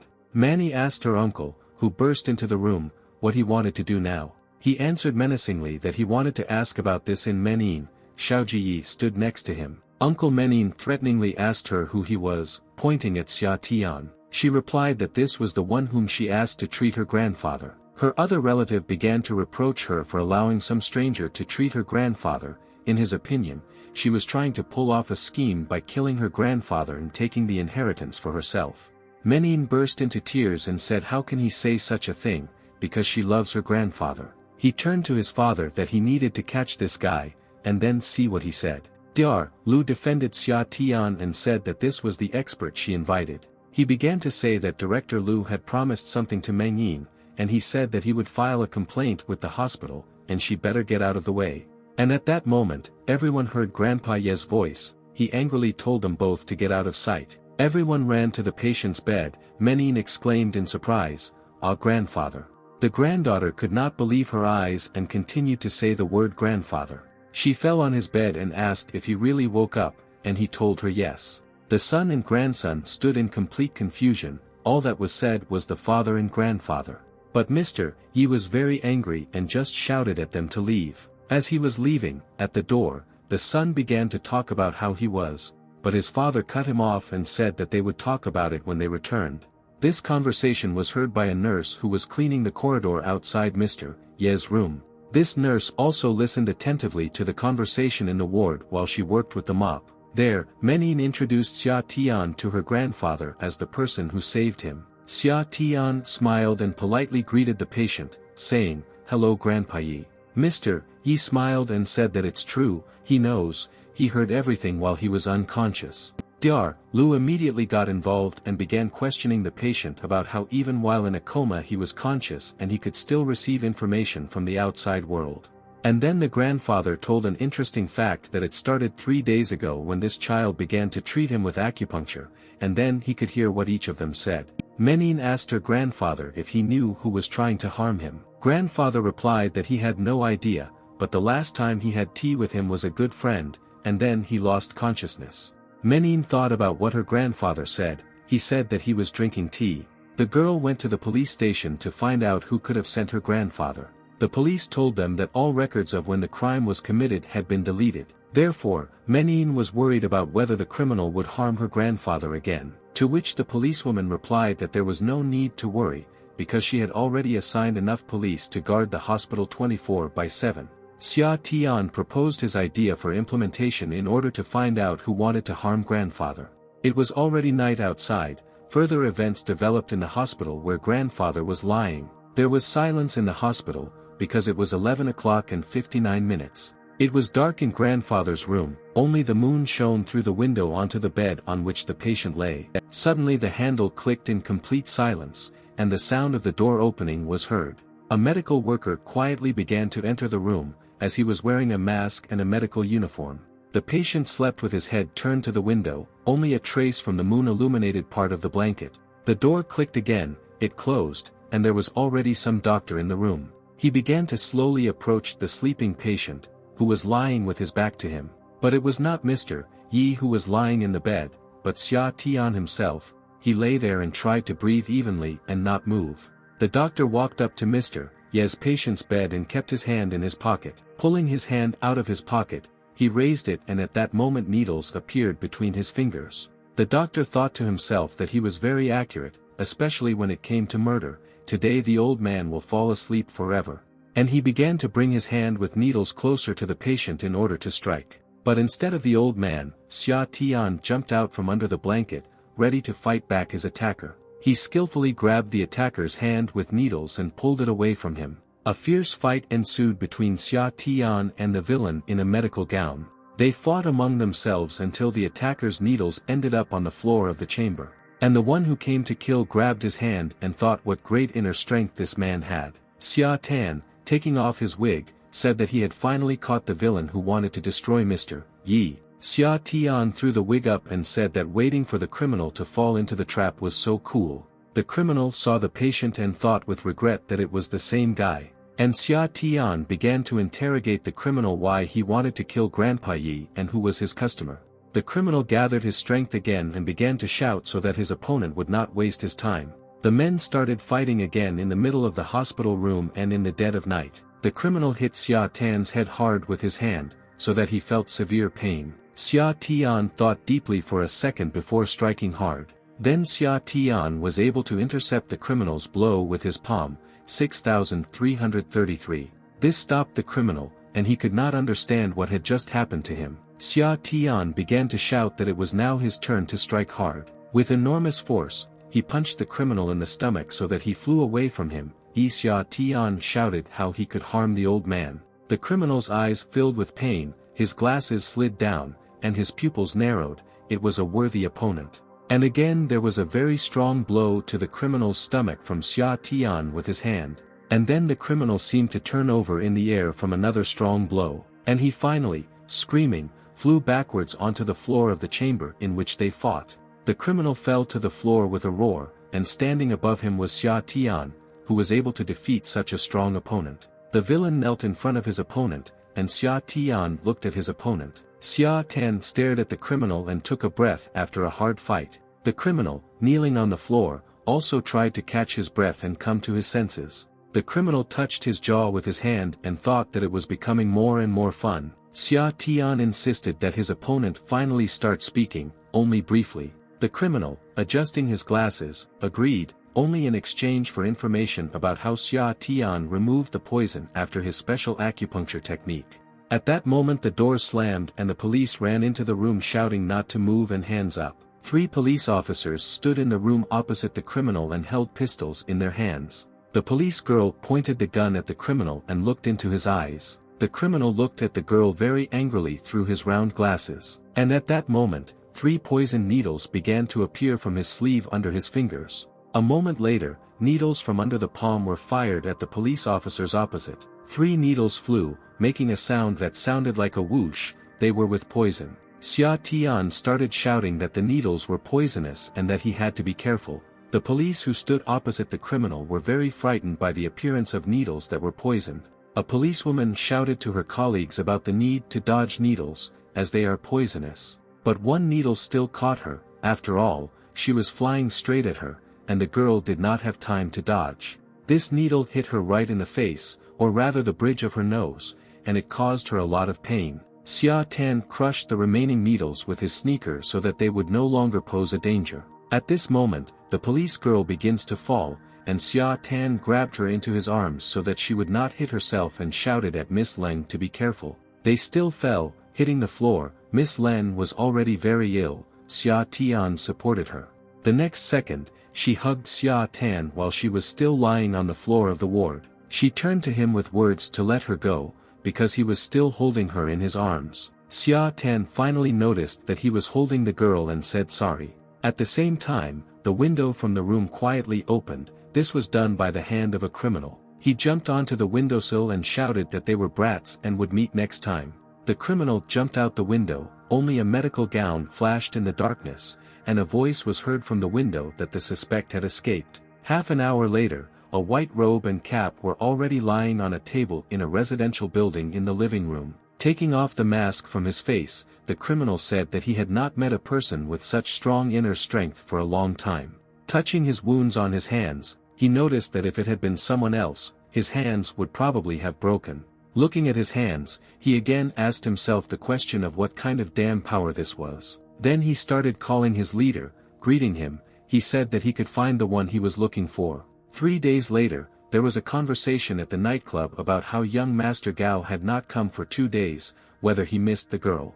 Master Gao told her that he missed her, hugging her with one hand and holding a glass in the other. Then he looked mysteriously at the girl and asked if she had any tricks that she would like to show him. But suddenly the conversation was interrupted by noise. Someone's hand fell on the table with a crash, so much so that the contents of the glass almost spilled out of it. It was Mr. Ye's grandson who said that some bastard was pissing him off. Master Gao asked who could provoke Master Yi, because he is so evil. Master Yi took the bottle of alcohol, shook it a little so that a couple of drops spilled out and said that it was his cousin Menjin Yi.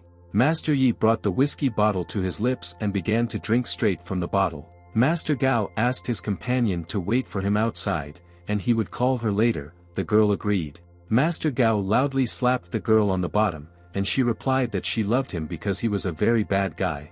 Master Yi threw the bottle onto the table with force and continued that the old man just opened his eyes, but even though he woke up, she still takes care of the company's affairs. He was worried why his father couldn't do this, or he himself. In the end, Master Gao chuckled to himself and thought that his interlocutor was simply a slacker and could not manage the company's affairs. Master Gao suggested having fun instead of thinking, although if he doesn't mind, he has an idea. Master Yi became interested in what his friend suggested. Master Gao said that he would get his cousin for him so that he could punish her. This way they will kill 2 birds with 1 stone. Master Yi asked him again whether he was playing with that doctor and why Menjing again. Suddenly the door shook, someone knocked hard and a voice was heard saying that the young master had woken up. Master Gao, sipping a drink from a glass, told the one who knocked to come in. A security guard came in and reported that he had made inquiries about this guy. Master Gao sat on the sofa and listened. Master Gao stared at his guard and only briefly asked who he was. The guard began to report that his name was Xia Tian, a newcomer, living temporarily in the Sun Xingxing flower shop, and there was no more information about him. I know Dr. Lu because he brought flowers to the hospital. Master Gao smiled, because he thought that he was worthy of attention, and Xia Tian was an ordinary courier. The guard showed him the photograph. He looked at the photo of Xia Tian bringing flowers into the store and said that he looked quite harmless. Master Yi angrily whispered to him to let him look at this photo. Master Yi recognized the man in the photograph and said that it was him, and Master Gao asked if he knew him. Master Yi confirmed that he knew, because it was he who cured the old man together with Yi Menjin. Master Gao noticed that he was quite capable, although we still need to see who is better. The next day at night, when the moon was shining through the windows, the following happened in the flower shop. The wall clock showed 9 o'clock and 30 minutes in the evening. Xia Tian was near the flowers and inhaled their pleasant aroma, because they smelled like that. But something alerted Xia Tian, and he asked Xingxing what that smell was. For some reason, the store doors began to creak, as if someone was entering or leaving. Xia Tian, thinking that it was Xingxing, asked her if she had gone home after the gym. Xingxing, wearing a sports t-shirt and shorts, walked in with a package and asked how he knew it was her. He turned a little purple with embarrassment, but replied that her body had a special smell, but it was most noticeable when she sweated. She got embarrassed and told him not to say anything stupid, otherwise she would cut his salary. Xia Tian laughed, but said that his sense of smell was stronger than that of an ordinary person. Xingxing replied that it was good, but she brought noodles for him and handed him the bag. Having uttered the words that she was leaving and she needed to eat it while it was hot, she ran away from the store. Xia Tian thought of her that she was such a good girl as he looked after her. Further events develop at night near the building of Shanghai University. Xingxing was running near the university, upset by what Xia Tian said. She thought he was a brat and he shouldn't have talked about how she smelled. A black car stopped near Xingxing, the door opened sharply and someone jumped out. They rudely stopped Xingxing, grabbed him by the arms and torso, and began to restrain him. The 2 villains who held the girl told her that she was running alone at night. The kidnappers held Xingxing and covered her mouth with their hands so that she could not scream, and she could only hum softly. 10 minutes later, Xia Tian sat and ate the noodles that Xingxing brought him. It was very tasty. Suddenly the complete silence was broken by the ringing of the telephone that stood on the table nearby. Xia Tian, with a mouthful of noodles, picked up the phone and answered that this is Xingxing flower shop as best he could, but he was cut off mid-sentence. Xingxing asked Xia Tian to save her with a trembling voice on the phone. In the flower shop, Xia Tian was heard talking, asking little sister Xingxing about what happened to her. He wanted to hear the answer, but the girl could no longer be heard on the phone. He asked her to say something.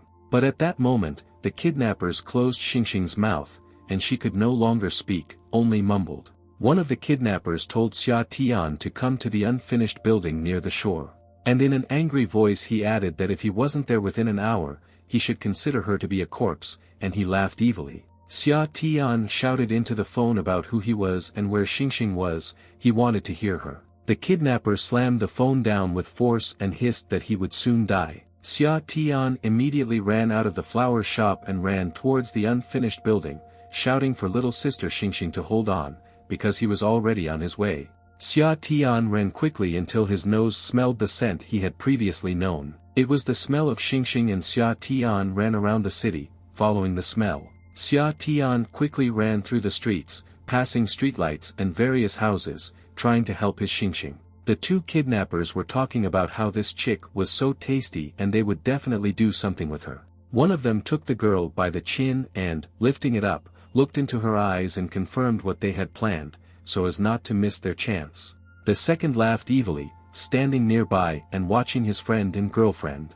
Xingxing was very scared, held her bruised hand and asked what they were going to do. The villain stood, grinned and decided which of them would be first. One of them replied that he didn't mind and would go together. The girl began to sob loudly and asked them not to come near her, but the kidnappers stretched out their hands to her and told her to be a sweetheart, be patient and not make them angry. Unexpectedly, both the kidnappers and Xingxing heard a voice that ordered them to take their hands away and not touch the girl. It was Xia Tian. Xia Tian quickly ran up the stairs to the criminals in order to quickly save Xingxing. He started a fight with one of the villains. I pounced on top of him and fought with him. Then Xia Tian hit the criminal's face hard and accurately with his elbow, and he, finally, fell to the ground with a roar, struck down. Xia Tian turned to him that he was an asshole because he wanted to harm Xingxing. Xia Tian walked up to the girl, hugged her and said that everything was fine. She recognized him and called him by name. Xingxing hugged Xia Tian tightly and whispered that he had finally come to save her.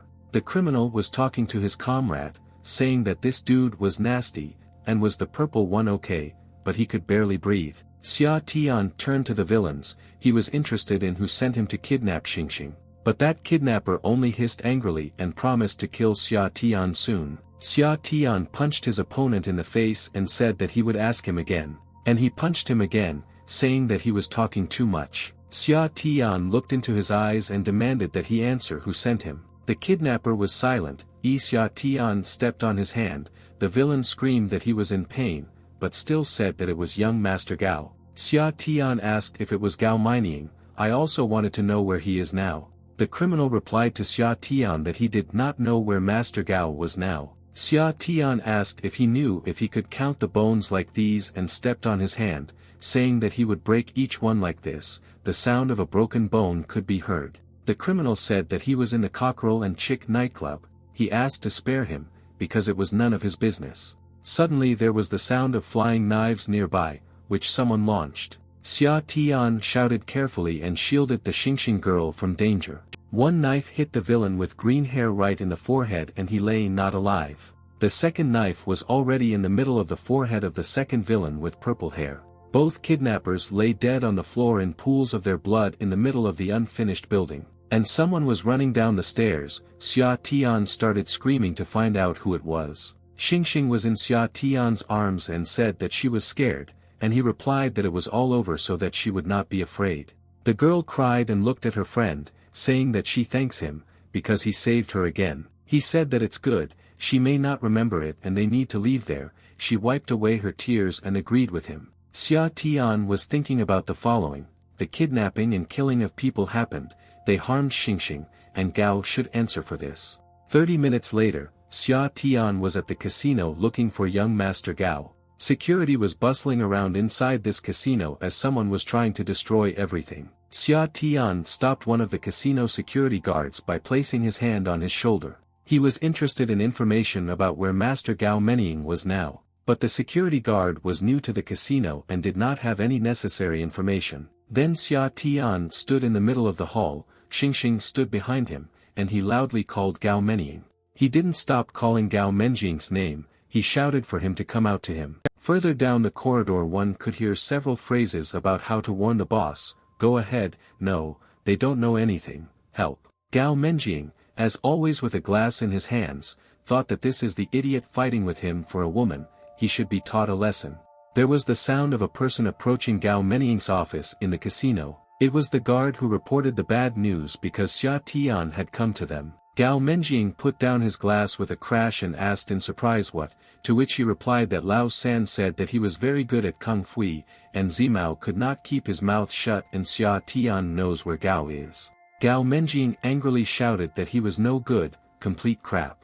And then the security guard received information via communication that Xia Tian was already there. Gao Menjing gave instructions to the guard to call Long Quan, and he no longer wants to see Lao San. The guard understood everything. Gao thought angrily that Xia Tian was causing trouble in his establishment and he couldn't believe it. At this moment, something hard pressed against Master Gao Menjing's back in the middle of the office. Gao Menjing broke out in a cold sweat from fear and only said the damn thing. Xia Tian ordered Gao Menjing to kneel on the floor of Gao's own casino. Gao Menjing quickly fell to his knees on the casino floor, with Xia Tian behind him. Xia Tian ordered Gao Menjing to hit himself in the face with his hand right now. But Gao Menjing began to shout no, he never wanted to do this on his own. And then, without controlling himself, he hit his head with his hand. Xingxing, clinging to Xia Tian's shoulder, asked him to let go of the kidnapper, because she was very scared. But Xia Tian did not want to do this.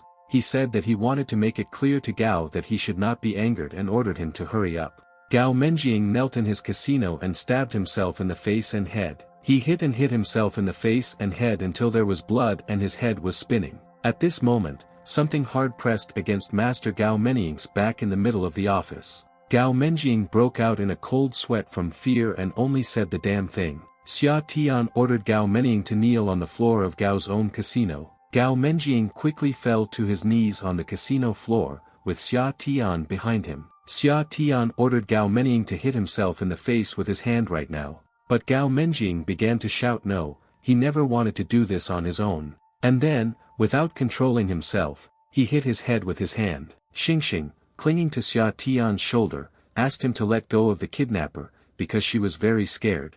But Xia Tian did not want to do this. He said that he wanted to make it clear to Gao that he should not be angered and ordered him to hurry up. Gao Menjing knelt in his casino and punched himself in the face. He hit himself in the face and head until there was blood and his head was spinning. Xia Tian ordered him to say what other things he had done, otherwise he would slap him in the face until he died. Gao Menjing was lying on the floor with a swollen face, barely conscious and trying to say something.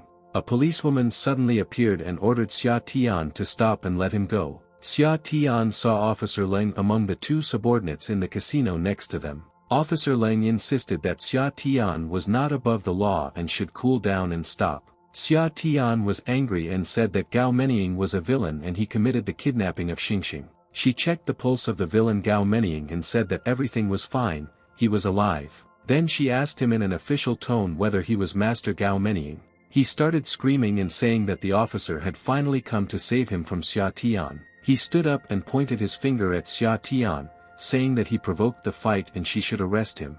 But Xia Tian said that two of his people were lying dead in the unfinished building and he needed to identify them. He denied and said that this was nonsense and he knew nothing. Officer Len ordered someone to be sent to this unfinished building to find out information. Then she turned to the others that they were all going with her to give evidence. At the appointed time, in the big city, under the light of the moon, the story continued. Above one of the skyscrapers the sounds of a helicopter approaching a special site were heard. From the roof someone was looking very carefully at the helicopter approaching him. The helicopter landed on a special place on the roof of a multi-story building.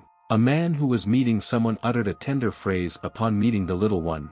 And the girl answered her brother with words that she was finally home. Sitting on the sofa, my sister joyfully said to her brother the words "Oh home, sweet home." The brother was interested to know what his baby was doing these days. He asked her to tell. She replied that she would leave her mother and brother for now, and by then they would see a great show, and winked at him. Suddenly the phone began to make a strange sound, 633633. He laughed, asking what it was. She was also interested in what it was. A message came with a text to come and look at the behavior of the Almighty Master Gao.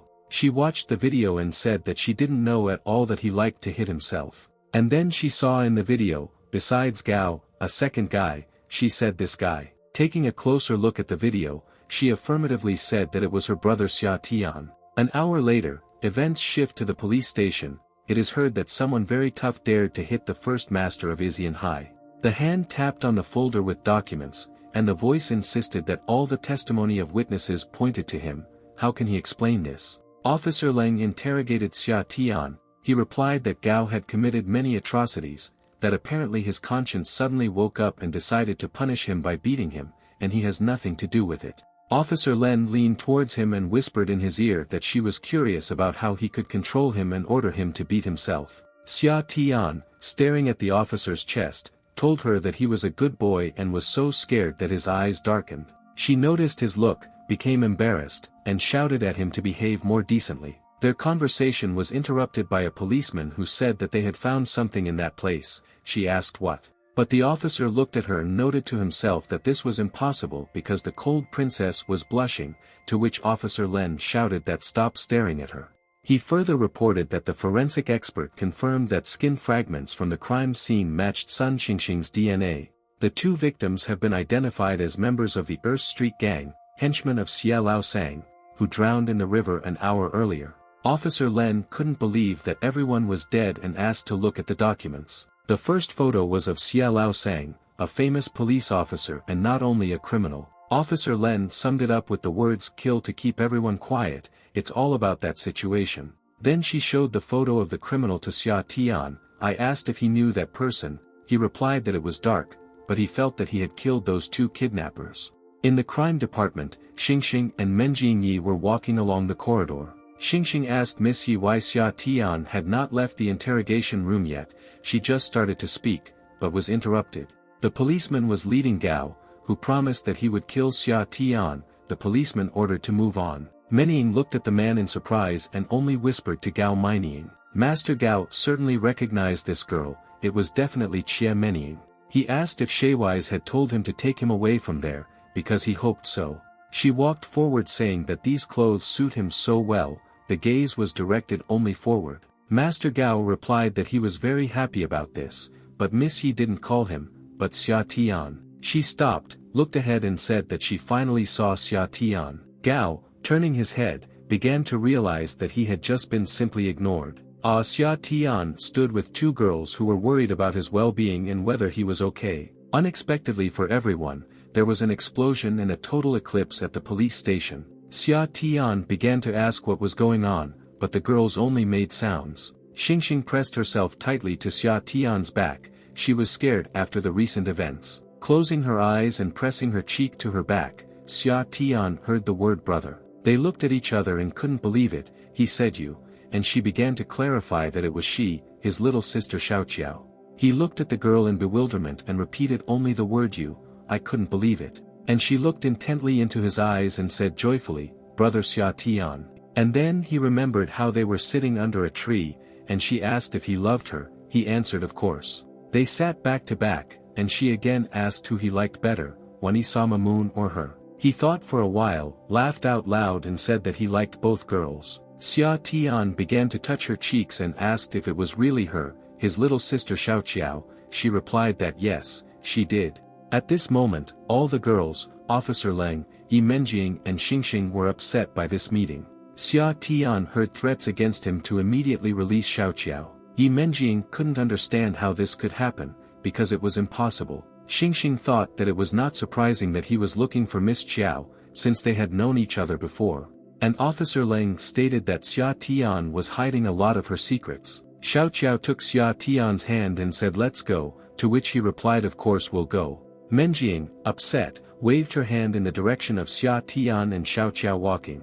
Manning asked them to wait, and they stopped to hear what she had to say. Xiaoqiao asked Menjing if she had fallen in love with her brother, or why she had to fight with her for Xia Tian. Manning immediately blushed. She felt uneasy and you just hissed. Then Gao appeared, who told Miss Qiao that Xia Tian was frivolous and a womanizer, and he would run away to someone else. Don't be deceived by him.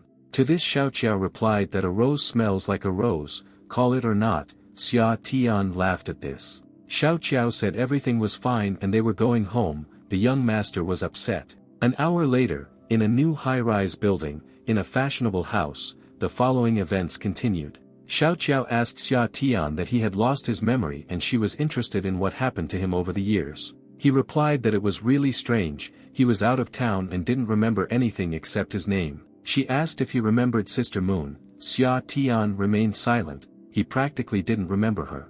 And then Xiao Qiao blushed a little and said that it was good that he only remembered her. The young master started shouting that Xiao Qiao and Xia Tian were too close. Xiao Qiao turned to him that she had something to tell Xia Tian, and the young master could go to the living room, he doesn't have to worry, because she has 2 guards. The door to the room closed with a loud bang and the young master left the room. Xiao Qiao invited Xia Tian's brother to live with her, but he replied that he would not. The girl was very upset when she heard this answer to her question and asked why. Xia Tian said that he had better go back to Xingxing flower shop in case the villains hurt her again. She smiled and said that she would support him in everything, because he was her brother Xia Tian. Xia Tian replied so that she could be sure, because he would always protect her. She confirmed that she knew this. A cool car pulled up to the entrance, and at that moment the front door opened. Someone unknown in the darkness called Xia Tan loudly. He looked for the voice. Suddenly, the car's headlights shone brightly and blinded Xia Tian's eyes. Master Gao stood in front of Xia Tian with his guard. He said he was waiting for him. Standing outside was the stern and vicious Long Qi, Gao Mining's assassin.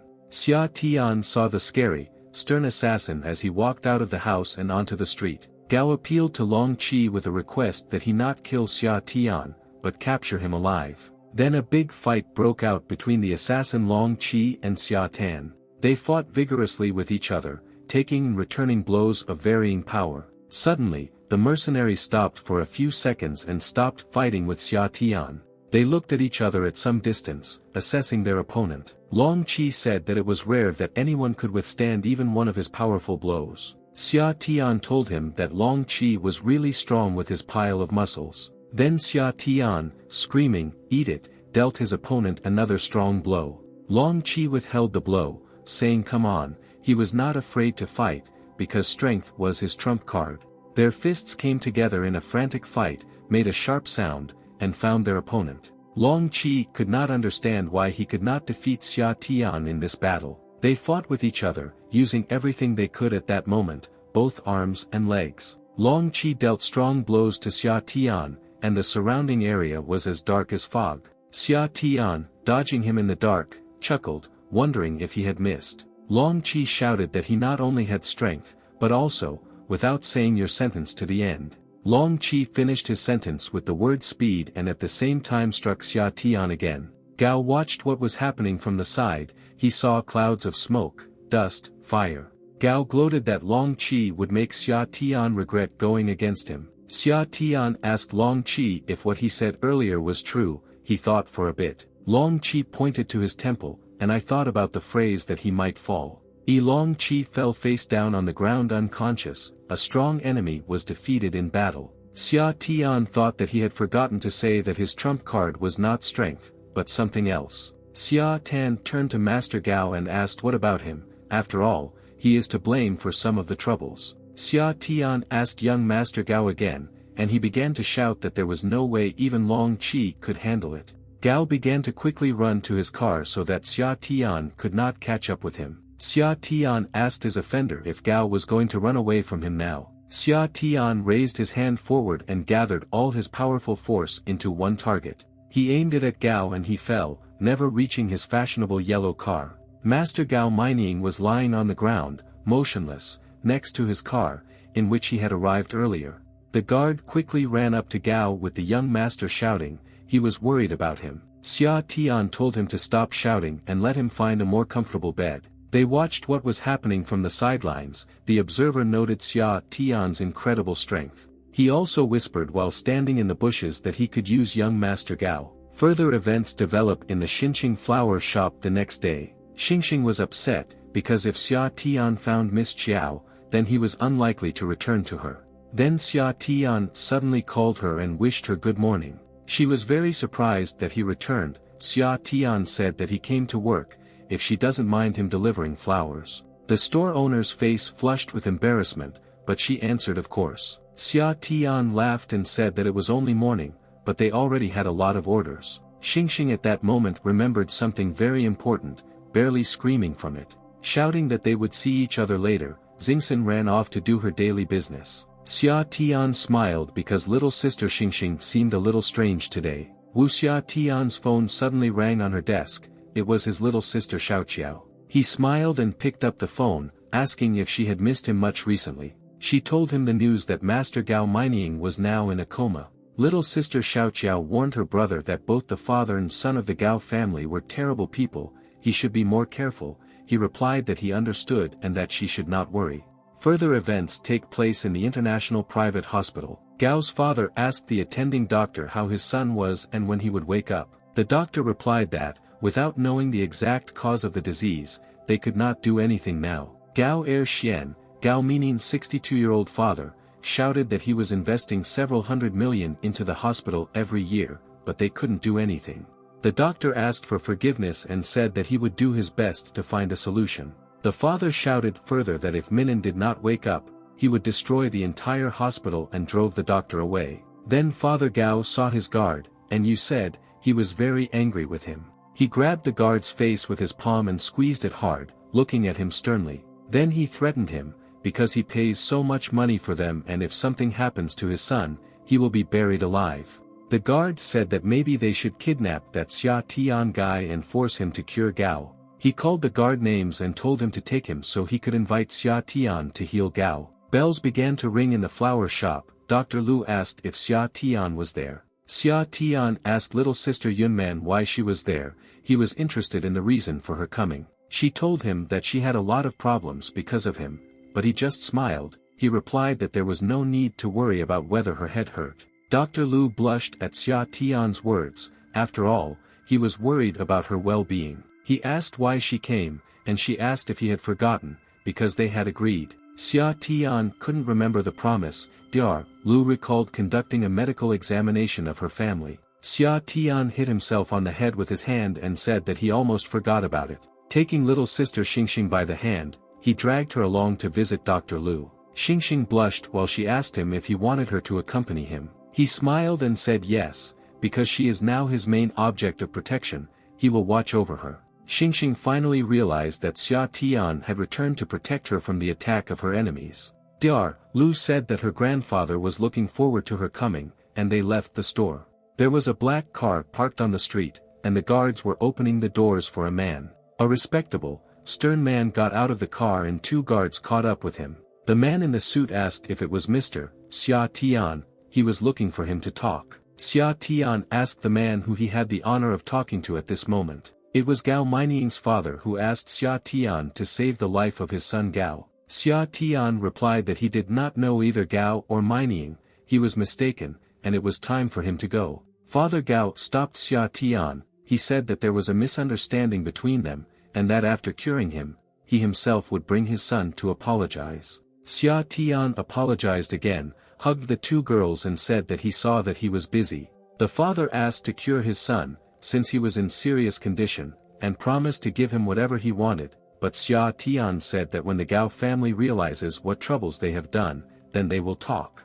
Father Gao clenched his fingers into a fist with force. He was furious at Xia Tian's words. He looked after Xia Tian as he left and called him a son of a bitch, because he didn't want to help him. Gao's father was very angry and couldn't believe it. He ordered the guard to take him to Chaosher. At the same time, Xia Tian, along with Dr. Lu and Xingxing, entered the old estate of the Lu family. They heard the approaching sound of women's heels on the stairs of her house. Dr. Lu said that they were already here and the house belonged to her beloved grandmother. Xingxing looked around and noticed that there was a very large courtyard, and Xia Tian confirmed that it was magnificent. Suddenly, he felt a sharp pain in his hand, and he couldn't understand what was wrong with her. Xingxing asked what was wrong with him, and Xia Tian replied that he had some special feeling. Then he smiled slightly and added that it was probably just his imagination. Meanwhile, a young girl, unconscious and with gray hair, was lying on the bed. Her fingers began to move slightly on the blanket that was currently covering her. The three of them entered Dr. Lu's home, where her grandmother was also present. The girl introduced her companions that they were Dr. Xia, whom she had already talked about, and behind him Miss Sun. The three of them politely greeted Dr. Lu's little elderly grandmother. She replied that she was honored to meet him and began to bow, but Xia Tian stopped her. The grandmother began to say that Xiao Man told her everything and he became the greatest benefactor of their family when he came to the rescue. Xia Tian smiled at her and told her not to say that, it's just that she and Yun Man's sister are just on good terms. Suddenly, the third uncle of Lu Yun Man, whose name is Lu Qi, appeared and asked who this miracle doctor was. He extended his hand to Xia Tian in greeting and firmly shook the new doctor's hand. Then he said affirmatively that he thought that he was Xia Tian. After all, Dr. Lu was talking about him. He continued suspiciously that they were ordinary people and if he wanted to get his money, he had to pass his test. But Xia Tian sharply grabbed him by the wrist and asked if he would allow him to check his pulse first. Xia Tian looked into his eyes and suggested that they talk privately, since he has problems in his mail affairs, even if Lu Qi takes the pills. The uncle flared up and started shouting back at him that what he said was all complete nonsense. Xia Tian smiled, but continued that in less than 6 months, his children would call someone else dad. A woman ran into the room screaming and the grandmother ran into the room. She wanted to tell the news. She turned to grandma and said that Miss Meng's hands were just twitching. The grandmother asked excitedly and ordered her to be taken away quickly. Dr. Lu also clarified whether it was true that Aunt Meng's hand was moving. They all followed the woman, and Xia Tan said let's take a look. They entered an expensive room, where there was a large expensive bed and other furniture. Lying on the bed was Lu Meng, Lu Yun Meng's aunt, who was 32 years old. Grandma sat down next to the bed and called Meng, and Dr. Lu called Auntie. Xia Tian and Xingxing stood at the door. He started to say this, and she asked him what exactly was wrong with this girl. The girl was lying on the bed unconscious, all pale and with gray hair. Xia Tian looked closely at the girl and again began to say that He felt his heart begin to beat much faster than before. Xia Tian looked at Lu Meng and couldn't understand why she was giving off such a warm feeling. He turned to Dr. Lu and asked who this little girl was and what happened to her. She said that it was her aunt Lu Meng, that she had a strange illness. Then she began to tell the story that when Auntie was 16, she went to a school camp on Qingfeng Mountain and suddenly disappeared. And when the rescue team found her, she was already in a coma and lying on the ground. There are no bruises or abrasions on her body. The doctors tried everything, but could not wake her up. Lu continued that she has been sleeping like this for 16 years, and her appearance has not changed. She still looks like a girl. The grandmother touched her fingers to the girl's forehead and whispered that, alas, her poor Meng. The grandmother further said that if God wanted to punish them, then why did he choose not her, but her daughter? She didn't know what to do next. The beautiful girl lay with her eyes closed on the bed and did not move. Xia Tian told the grandmother not to be sad, but to let him examine the girl. Xia Tian touched the hand of the lying girl and felt something unusual. He suggested that there was a foreign force in her body that was interfering with her breathing and that's why she fell into a coma. The girls immediately started asking a bunch of questions. Dr. Lu asked if he could wake her up, and Sin asked to save the girl. He replied that he would try to do something, but they had to go outside the room. Soon the front door closed behind them, and all the visitors left the room. 15 minutes later, Xia Tian began sharing his power with Lu Meng to cure her of an unknown illness. His palm was opposite the girl's palm. Something incredible was happening. After some time, the girl gasped quietly. Everything happened unexpectedly. The girl remembered that in the camp she was looking for ever-blooming roses, but could not find them. She danced and sang serenely and cheerfully among the school camp and wild nature. She wondered where all the princes were that could dispel the infinity of dreams, and at that moment she felt with her foot some kind of blow on the surface of the earth. The girl saw some terrible lake in the fog in the middle of the forest.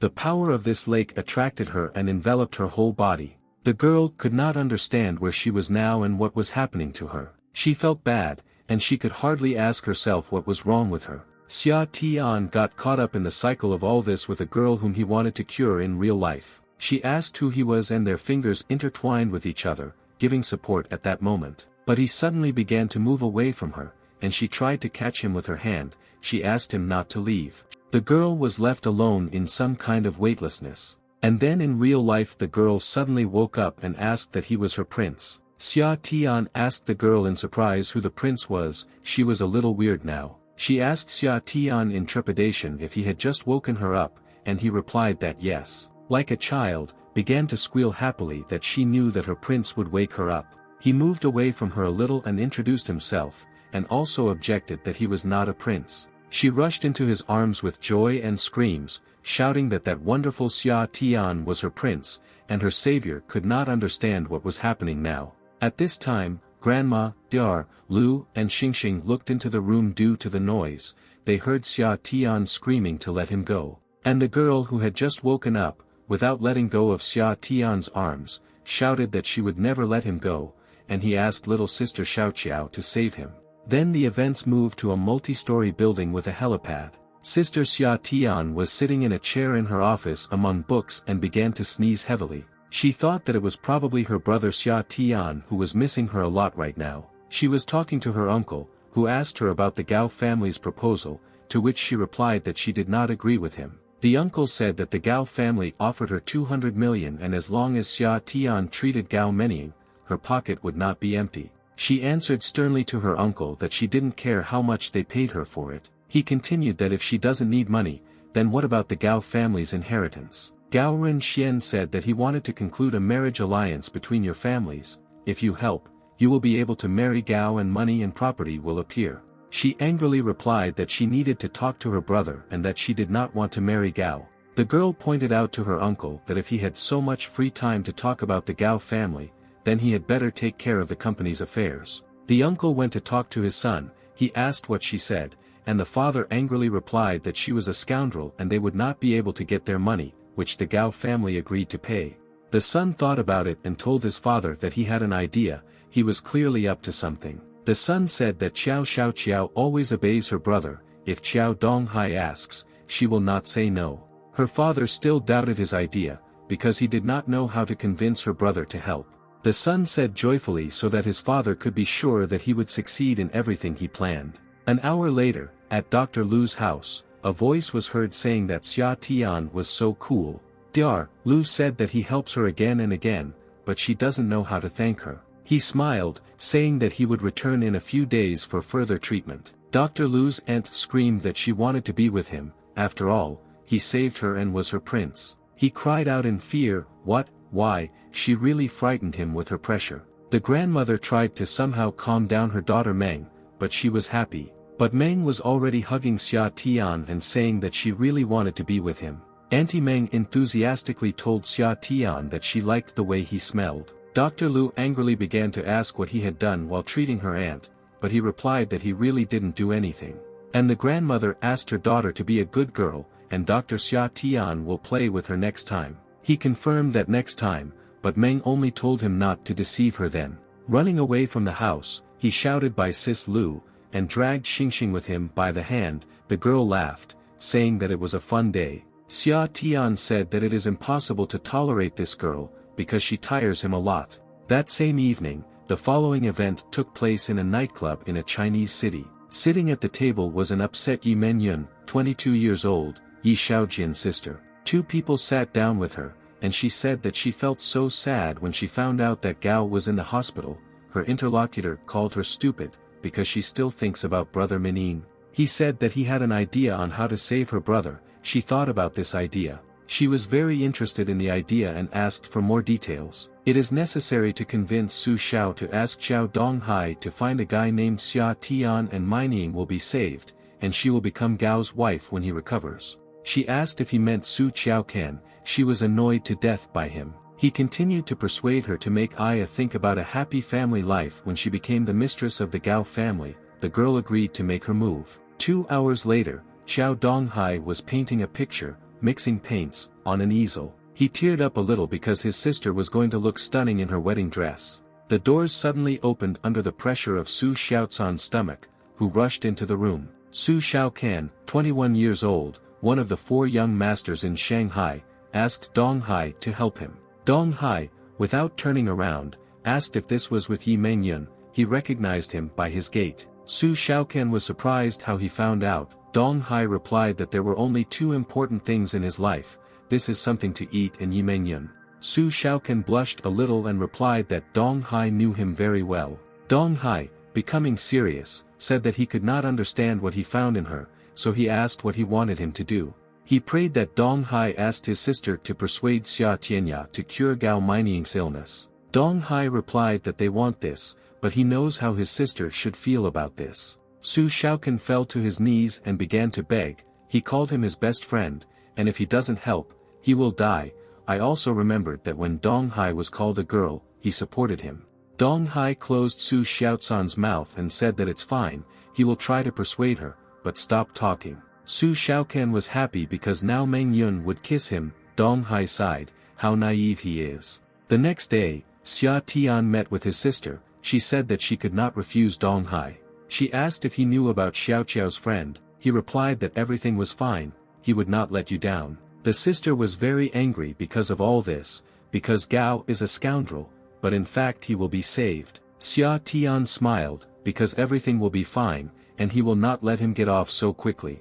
They came to Gao's hospital. His father thanked Xia Tian for coming. Xia Tian asked his father if he was ready to answer the question he asked in the last meeting.